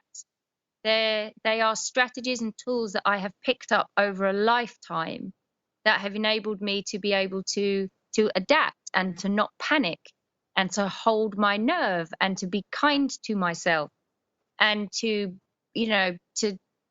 get through difficult things. And I think we can do that in schools too. Like, we can teach knowledge and we can teach those things too, so that when kids leave school, they don't get knocked down by the first of life's curveballs, because life just fires them at you. I used to think when I was younger that when I got older, they'd stop coming, right? Somehow I'd suddenly reach an age where everything I'd see it all coming. That's just not true. Life just continues to fling curveballs at you. So the adept you are at responding to them and getting over whatever they throw up, they don't hold you back for long. And I think that that's a positive thing, being able to adapt and change and bounce back quickly. I think that's helpful enough. Yeah, of course. So you just mentioned knowledge, and obviously in the education debate at the moment, this idea of a knowledge-rich curriculum has really gained some ground in recent years. And you can see why that's happened. It was partly a sort of a response to the skills agenda that was big in the sort of 2000s. And it's also just a recognition of, the cognitive science and, the science recognizing that knowledge is really foundational. But for some people, like somebody who I was talking with recently said that they really think that the knowledge-rich curriculum is the answer. Like, this is the thing. Like, whatever it is that we want to do, the knowledge-rich curriculum is the answer. I was listening to a podcast yesterday where somebody else was saying, yeah, but we also need to teach kindness. And the other person said, yeah, but like that's just another kind of knowledge. Like, knowing that you have to be kind is just knowledge. And so there's this real massive attempt to sort of to try to frame the whole of this problem as a knowledge problem. And I think that it would be interesting to touch on this briefly, because you're designing this curriculum at the Hive School, and I know that you talk about there being 3 strands to your curriculum, one of which is knowledge. Do you want to just talk about this briefly, as we're talking about potential solutions to this problem of binary thinking, and how we can teach young people to be more adaptable in the way that you were just describing? Sure. I think we have a quite a narrow view of what knowledge is important at the moment. Certainly in the UK education system, you spend 12 years converging on one set of knowledge that you have to have absorbed and be able to reproduce in exam conditions. It doesn't take into account any of the other knowledge that could be collected throughout those 12 years. And I don't know, I have a bit of I even find the expression "the best of what's been thought and said" troublesome. Thought and said by whom? Like, I've thought and said some amazing stuff, but maybe I didn't write it in a book, right? And maybe it didn't end up on a school curriculum. And I've met some fascinating people who've thought and said life-changing things. People have made one comment and it's changed my life and changed other people's lives. Like, how is that not the best of what's been thought and said? There's so much that's the best of what's been thought and said. How can you possibly choose just some of it to put in a knowledge-rich curriculum? Even the idea of that, I find hard to wrap my head around. There's so much that we can know. Why are we, I don't know, why just head towards one particular outcome? I mean, I know it's easier like that, right? And then you can rank people against how much of it they know at the same age in life. But if that's not your purpose, if your purpose is wider than that, if it's bigger than that, then it holds you back, this idea of just having that as a curriculum. So at Hive School, we have like, the kids will know an awful lot of stuff by the time they leave school, and we're building it around the United Nations Sustainable Development Goals. So there's not a huge amount that you can know about how the world works and how people works and how people work, and how we can make the world a more harmonious place, I guess. But there are also the skills involved in that, the kind of applied knowledge, if you like, knowledge of how you work, knowledge of yourself, knowledge of other people, knowledge of how you interact with the world around you, and knowledge of how to build relationships is also really important. I think that we're missing that a lot in the way that we do school curriculums, because a huge amount of what you do once you leave school, even while you're at school, is about human beings, is about managing yourself around other human beings and being with other human beings to achieve stuff together. And if you know what makes you tick, and you know what makes other people tick, and you have lots of knowledge about how to make things work better for you, then life is smoother. And so at Hive, we are focusing all the things that we were doing before, I think intuitively and not so explicitly. I'm making much more explicit now. So we're talking about how you form a relationship with yourself and how you become self-aware, and, you know, right down to different check-in techniques, different ways to ask yourself how you're feeling today and to record that and then to respond accordingly. And making it a very deliberate thing that we do. How do you get yourself into the best state of mind to tackle the task that you have set for yourself? And that might be a learning task, or it might be something that you need to do at home. But there's an optimal zone for achieving that task. And if you know how to get yourself, you know what the optimal zone is for achieving that task, and B, you know how to get yourself into it, then you can be much more effective as a human being. That's the thinking. Okay. And so the three strands of the curriculum are knowledge, skills, and relationships. Yeah. Is that the third one? Can you tell me about the relationships one? Because knowledge and skills we hear a lot about. What's this going to actually look like in terms of, this like school life? You were just talking about somebody's relationship with themselves. I'm assuming that it also, focuses on their relationships with one another and with the outside world. What's that going to look like, would you say? So if you have something that you want to achieve, there are different ways that you can go about achieving it. And historically, I think we have a very individualistic approach to achieving our learning outcomes. I need to do this all by myself. And I don't even want to share that. I remember being a child at school and bending my elbow around my work so that nobody else could copy my answers. Because and that was a thing, right? And it was cheating if you asked somebody else for an answer. It's not cheating, it's sensible. If you know that somebody else knows how to do what you want to do, ask them, like, how did they learn how to do it? And can they help you get there too?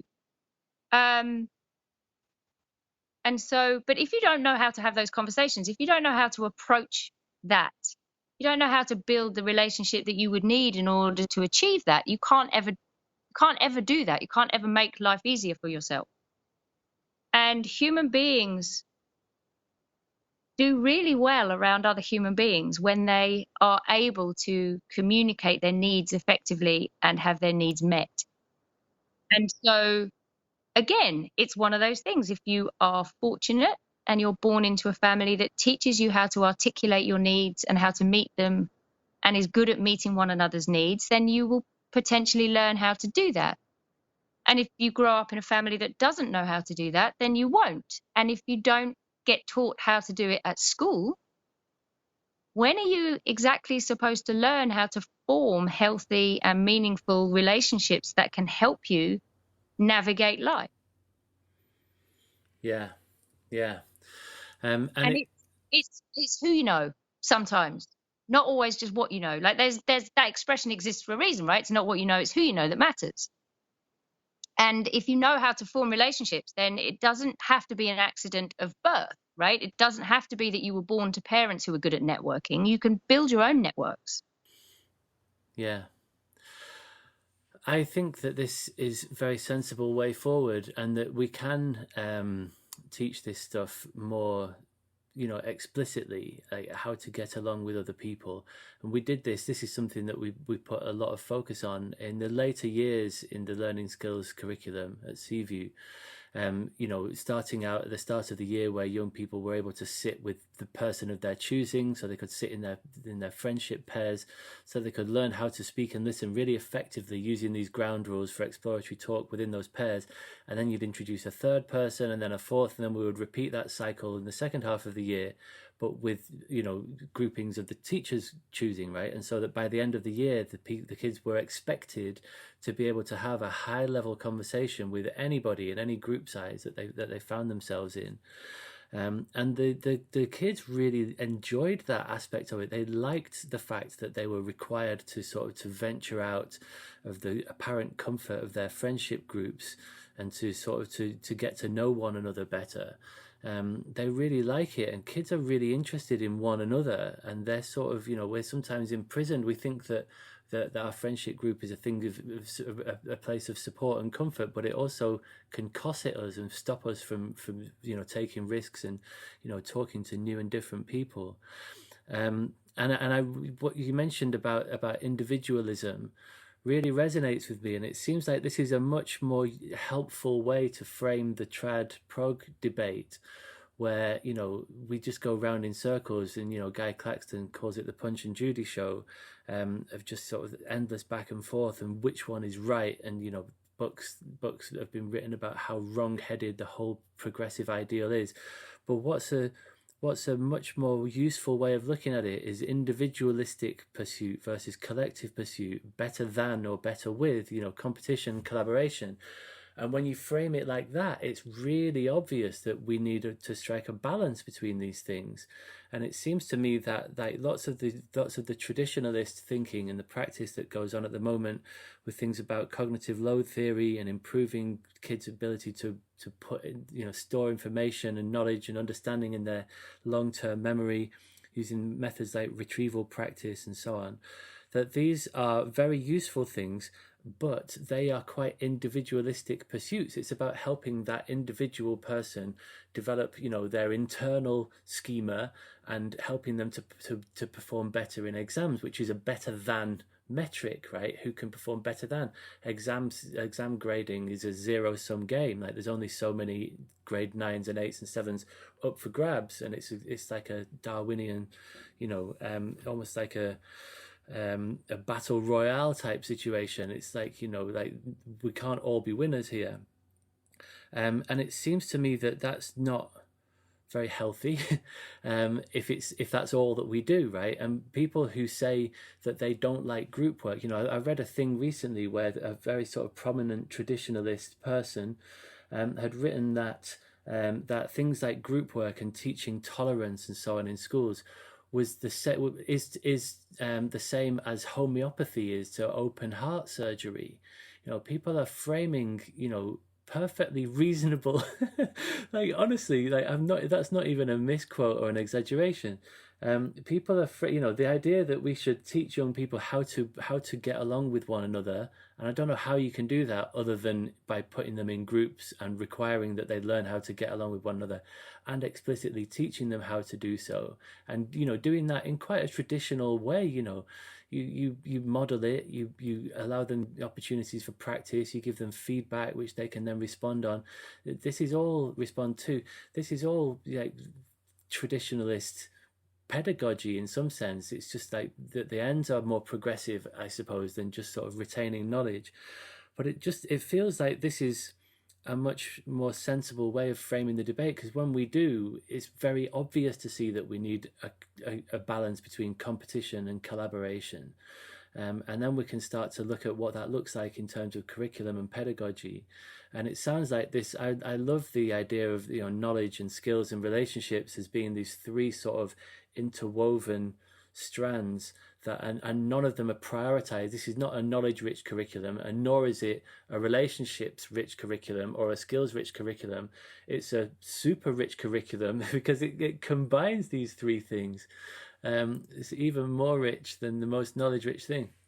I hope so, because you know, when there's something you want to achieve, and you go, okay, this is where I am now, and this is where I want to be, and what do I need in order to make the journey from where I am right now to where I want to be? And how will I know if I've got there? How will I know if I've been successful? And, you know, what do I need to know in order to get there? And what do I need to be able to do in order to get there? And who can help me make that journey?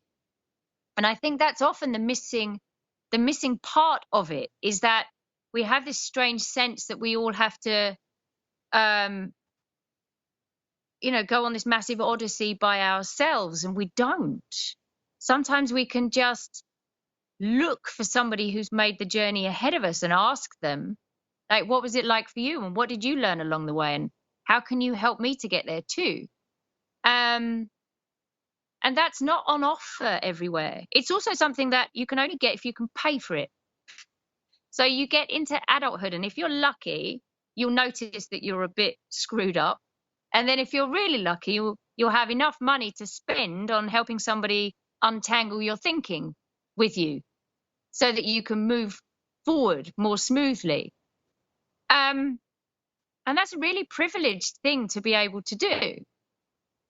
But if we can teach children to be their own guide as they're going along through their learning journey, to notice when they've got what they need, and to notice when they're missing something, and to know where to look to find it and how to ask for help when they need it, then everything remains available to them. I guess that's my thing. My thing is about feeling closed out and not allowed in, and I want to change that for people who come behind me. I want to change that for the children that I teach, to make them feel that the whole world is open to them, and that they know what to say and what to do in order to get to where they want to go.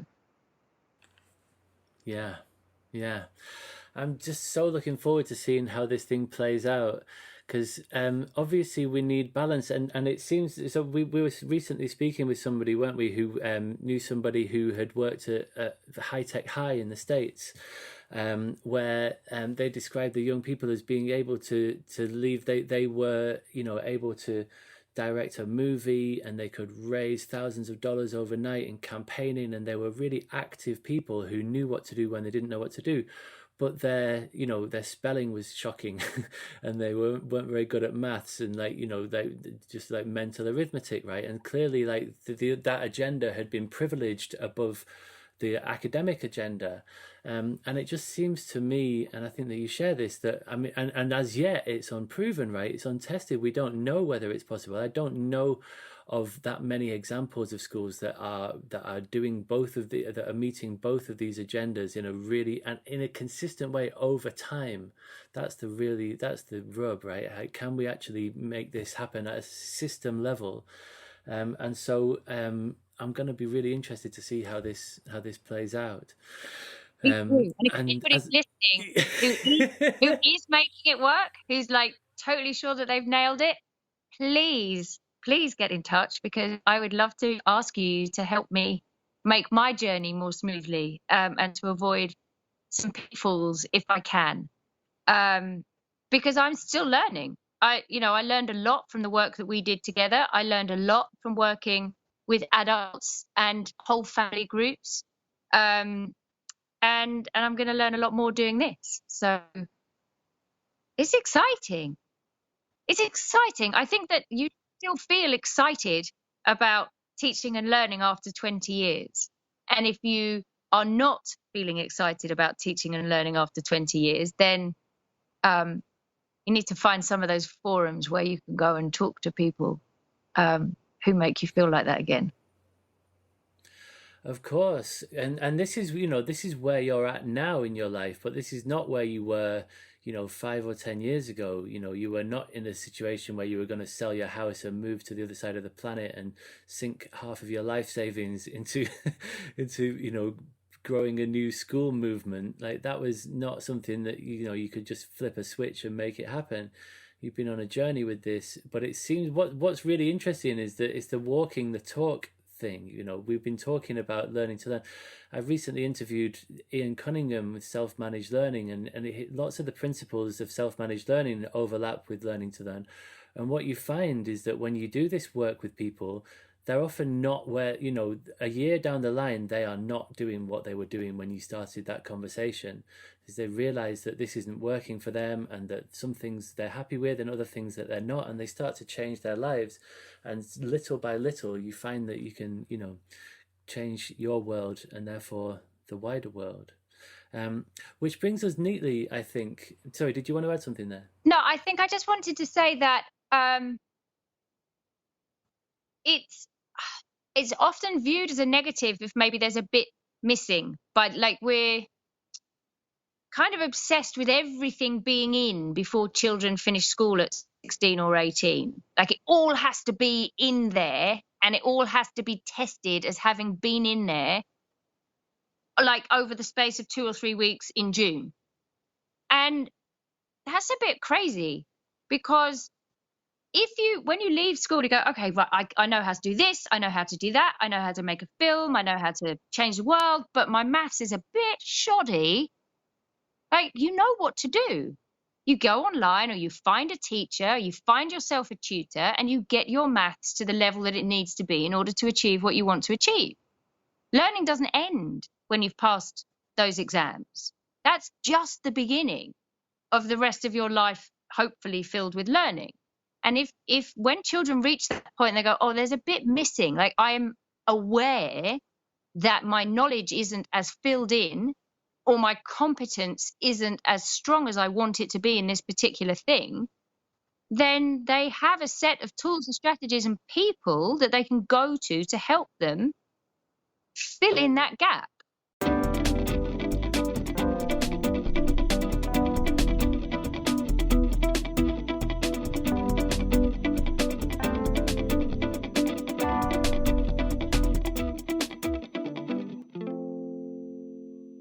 You mentioned something earlier when we were talking about convergent versus divergent, and it seems like the system as it's currently set up, it's all like this convergent. There's this bottleneck through which all people must pass, and it's like this sorting hat mechanism of the GCSE in this country anyway, and obviously that model is replicated all over the world.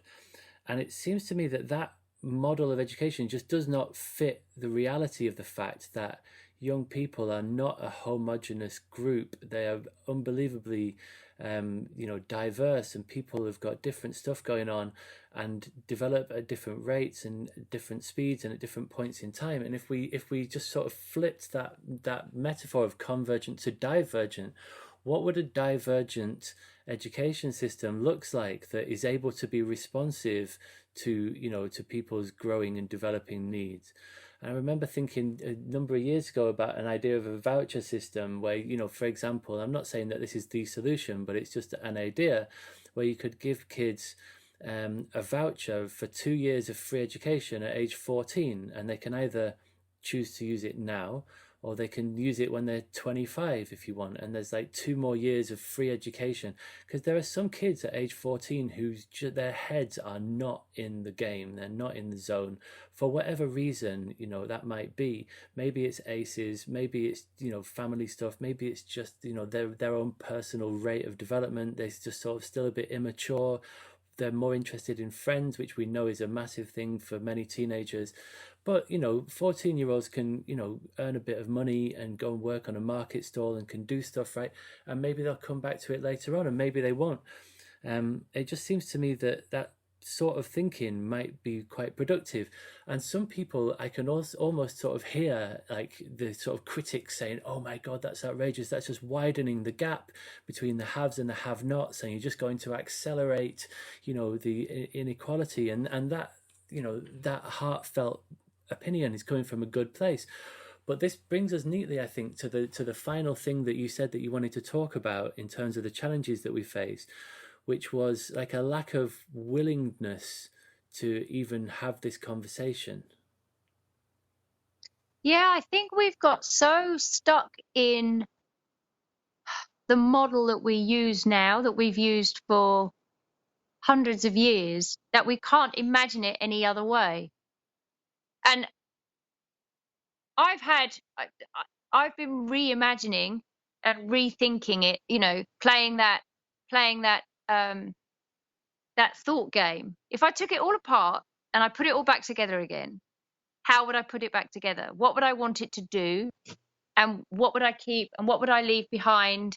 And it's really interesting when I talk to other people, and you and I have had conversations. And you've gone, no, I can't see where you're going with that. No, I can't imagine that working. And let's just do the thought experiment. Let's just keep going with the idea. Let's see how far we can push our reimagining. And it doesn't mean that you're going to end up at the far end of your thought experiment, but it enables you to go to new places and to bring new ideas into to overcoming a challenge. And there are a lot of challenges to the way that our education model is set up. 30% of young people aren't doing well. It costs a huge amount of money. It burns up teachers and makes them miserable and unhealthy. You know, there's a lot that could do with a good old overhaul. And I find that there's a very small pool of people that I can have that conversation with. I was talking to Kay Sidebottom just recently, and she said, oh, it's been a long time since I've actually had that kind of conversation with someone who's really thinking. And I remember being inside school and thinking, it cannot be different. It's this way because this is the only way it can be. The idea that it could be different it was beyond my capacity. And it's only as I've come outside of the school system and I've literally traveled further and met more people and seen different ways of doing all kinds of things that I've realized it doesn't have to be the way that it is. And so I'd like to see more creative thinking. I was at an RSA tribute to Sir Ken Robinson online, and it's sort of 20 years since he wrote his report, the name of which escapes me right now, but about how we could reimagine education. And there's been very little impact. Lots of people are talking about how they wish it could be different, but I'm not sure that they believe that it can be different. And I think that's a challenge. If you don't believe it can happen, then where can you go with that thinking? So a lack of imagination and belief that it can be different, I think, is holding us back from making any real change. Yeah.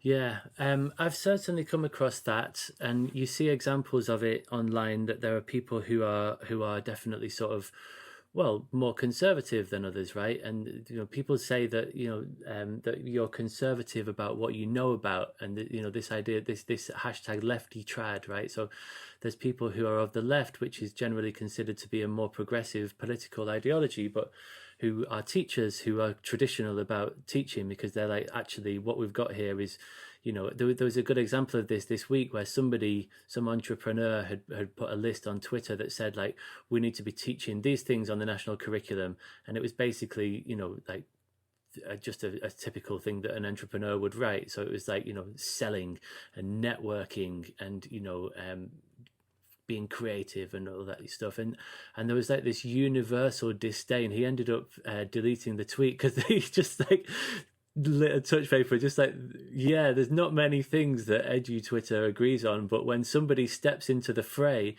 they're like, whoa, they're like, we're just gonna unanimously just sort of tear you asunder if you suggest that we should be doing things radically differently, without thinking it really carefully, because he might have had some valid points to say, right, but the way that we frame this discussion is really important. And I saw a really interesting Twitter thread recently that I was a part of, where there's this organization that's just sprang up in the last few weeks called Rethinking Assessment, and they're looking at GCSE in particular as being a problem. And it's quite a diverse coalition of voices that they've got, not just teachers, but neuroscientists and so on. People are involved in this, and somebody was criticizing this movement for sort of essentially being too critical and saying, like, we need to scrap GCSEs. And I do agree that, like, we should maybe ban the word scrap from this conversation, because we hear that all the time. We should scrap the DFE, we should scrap Ofsted, scrap GCSEs, and it's like, well, what are you going to put in its place? Like, we need to have something that's a lot more of a like helpful suggestion than just like trash everything. And you hear that other phrase that people often say, which is like, like we need to just tear the whole thing up and start again. And my heart always sinks when I hear that. It's the sort of thing like, what do you even mean when you say that? What do you tear up schools? Should we just like stop, just close all the schools overnight, and then figure out what we like? What are you actually talking about when you say that? Like, that's not in any way helpful. And I think that the language with which we phrase this sort of ideas about education reform is so important. But that's what we're here to do, right? That's what this podcast is all about. There's the idea of rethinking education and trying to encourage people to take part in this conversation. And although this is still quite small and it's only been going for a few weeks, I've had some really lovely feedback from people. And there are people out there, and people who are keen listeners to the show, who are really interested in rethinking education and in having this conversation, and people who are really quite traditional as well. There's a chap who I've worked with quite closely recently, who listened with great interest, and he would consider himself to be a traditionalist, and he listened with great interest to the Ian Cunningham stuff in particular. And I'll name him, it's Patrick. Hello, Patrick, if you're listening. And then he sent me this really fascinating thing where he was saying, like, I've been really influenced by Michaela, right? And the knowledge of the power of culture, was it their recent book, and the Tiger Teachers. And he was saying, like, Michaela's really impressive. They're achieving these incredible results. And it's like a far, far extreme, right? Catherine Berbelsing is often described as the strictest head teacher in the country and so on. But then, SMLC, Ian Cunningham's like alternative school, where the young people are free to do whatever they want. It's not only are there no silent corridors, there are no corridors. There are no injunctions other than sort of generally agreed upon values, and the young people rather, are very much involved in shaping those values and how that democratic education community works. And he was fascinated by this. He's like, how can this be? How can SMLC work and Michaela work? What is going on here? And then he was recognizing that actually there's some common ground here, that both places put lots of emphasis on, respecting one another, respecting the building and its contents and so on. And that there's high levels of buy-in from staff. And then he was talking about how we could actually incorporate these two very different ways into one organization, so that you could have a sort of a tight but loose timetable, where you've got some taught stuff, some stage not age stuff, some stuff that's taught with a very strong knowledge rich curriculum, but you've also got like elements of self-managed learning scattered throughout the day. And, I'm really encouraged by the fact that people are willing to have these conversations and are already at the point of like drawing up school timetables, right? Like what would this actually look like in reality? And that's what I would really like to do with this podcast, is to sort of to grow a community. And I've got an idea that I want to talk to you about first, but I'll maybe announce it in a forthcoming episode, an idea for how we can actually start to grow a community of people who are interested in having these conversations.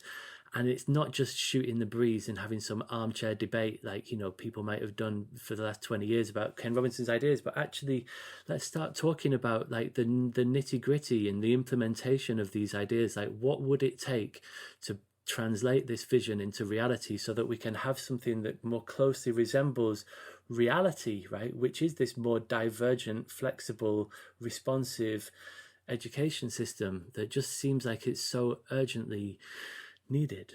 I would love to be in that conversation. I remember it was years ago, and I was teaching almost all year 7, and I taught learning skills with you, and I taught English, taught French, Spanish, and PE. And I was running down a corridor between a Spanish lesson and a PE lesson, I think. And I was just like, this is ridiculous. Why is it carved up like this? Why is it chopped up into 5 separate ideas that run back to back, that don't bleed into one another, that don't even make sense next door to one another? This is like really schizophrenic, and it's tiring me out. Like, I have to get my teacher mindset from Spanish grammar into like year 7 boys football rules. And that's really hard to do. And this must be really painful for children. Like, I wonder if we didn't do it like this, how would we do it? And that's the question that I want to ask. Well, if it wasn't like this, how could it be? And then figuring out like you say, so it's not an armchair exercise. That's the bit I'm interested in. That's why I sold my house and traveled halfway across the world. I discovered the world schooling community. I was like, oh, hang on a minute. These are parents with children and housing to pay for and food to pay for and responsibilities that they have to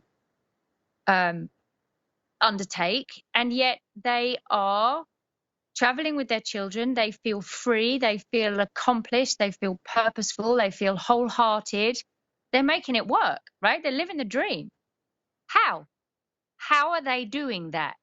What are they like? What are the nuts and bolts? What does it look like? What does it feel like? What does it sound like? How much does it cost? How much of this do you have to do? How much of that do you have to do? That's what fascinates me. How do you blend the recipe that's right for each person? And I think that we can do that with whole education systems as well. I don't see any reason why you can't. So yeah, count me in. I'd happily join that gang. The invite is in the post.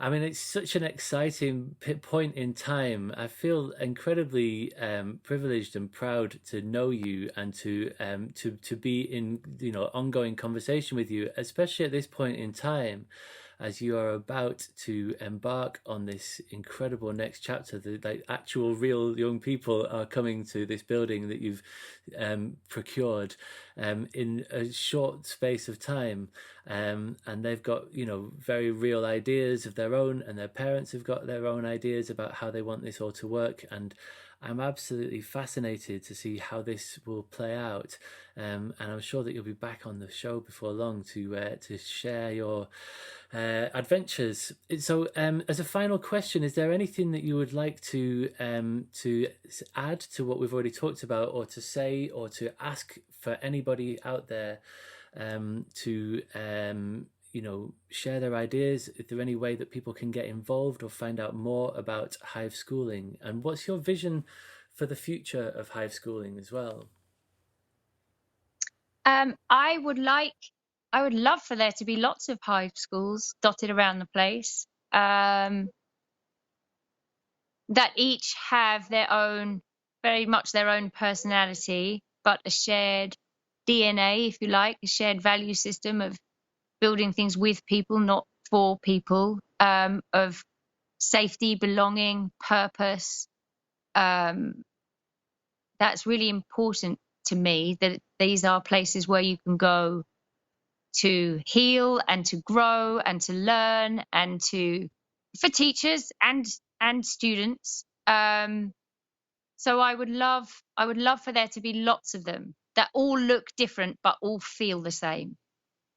I think that's what I would love Hive schools to become. And the Human Hive is quite a big organization now. We have people working in all different. The idea is to make the journey through life smoother, to give people the knowledge, the skills, and the relationships they need to design and travel their own path through life. So we work with employers, and we work with universities and schools and volunteers who are out in the community. And it's all really about developing a shared way of being, of moving from self-awareness through to self-determination via self-regulation and learning how to express yourself and becoming more self-reflective and self-directed. And it's a cycle that you can go through every day, just noticing yourself and noticing how you are responding to what's around you, and then choosing an action that's going to get you closer to how you want to feel and where you want to be. And so if anyone is interested in getting involved in more of that, then we have a mighty network called the Human Hive, and it's free and you can join. And then you can meet other people who are figuring out how to make life feel a bit more smooth and a bit more connected together. That's what we're doing.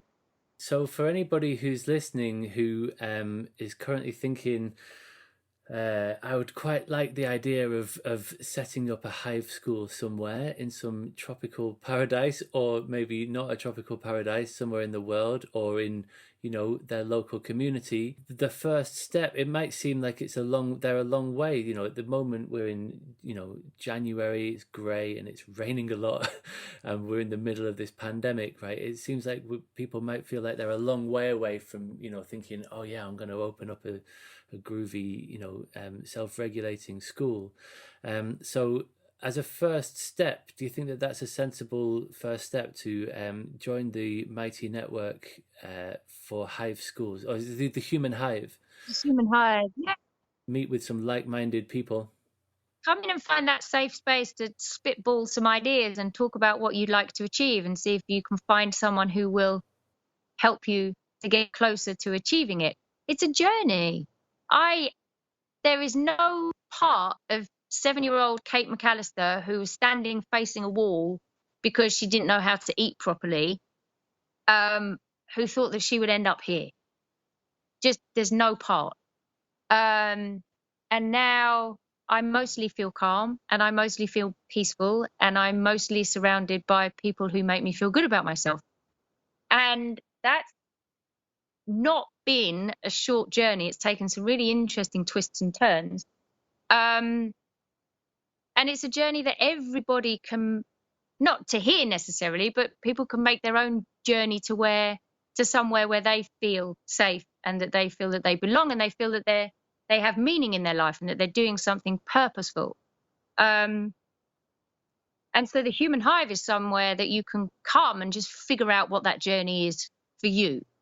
Well, at least that's what we want it to be. So the more people who come and join, the more they will shape how helpful it is to others. That's how it works. It's a hive, right? Everybody brings a little bit of themselves to it, and we work together to make stuff that we can all share. Well, thank you very much for sharing your incredibly precious time. I know that you're in the thick of preparing for this school opening, so I should let you get back to it. Thank you for sharing your time with me. I really enjoyed talking with you. Thank you for sharing your time with me, and for having been my friend and colleague for many years, for having challenged my thinking all along the way, and for inviting me in to your world of academia and super braininess. And I always appreciated our conversations about education, and I still do. So thank you for having me on. Absolute pleasure. And that just makes me remember that a listener requested that in a previous podcast where we were talking about the learning skills curriculum, that we talked about where we differ. And there is an interesting conversation to be had there, but I think that we've probably missed our opportunity in this conversation, so that'll have to wait until the next time you come on. Okay, I'll happily have that conversation with you. Time is a measure of change. We don't have much time. Time is a measure of change.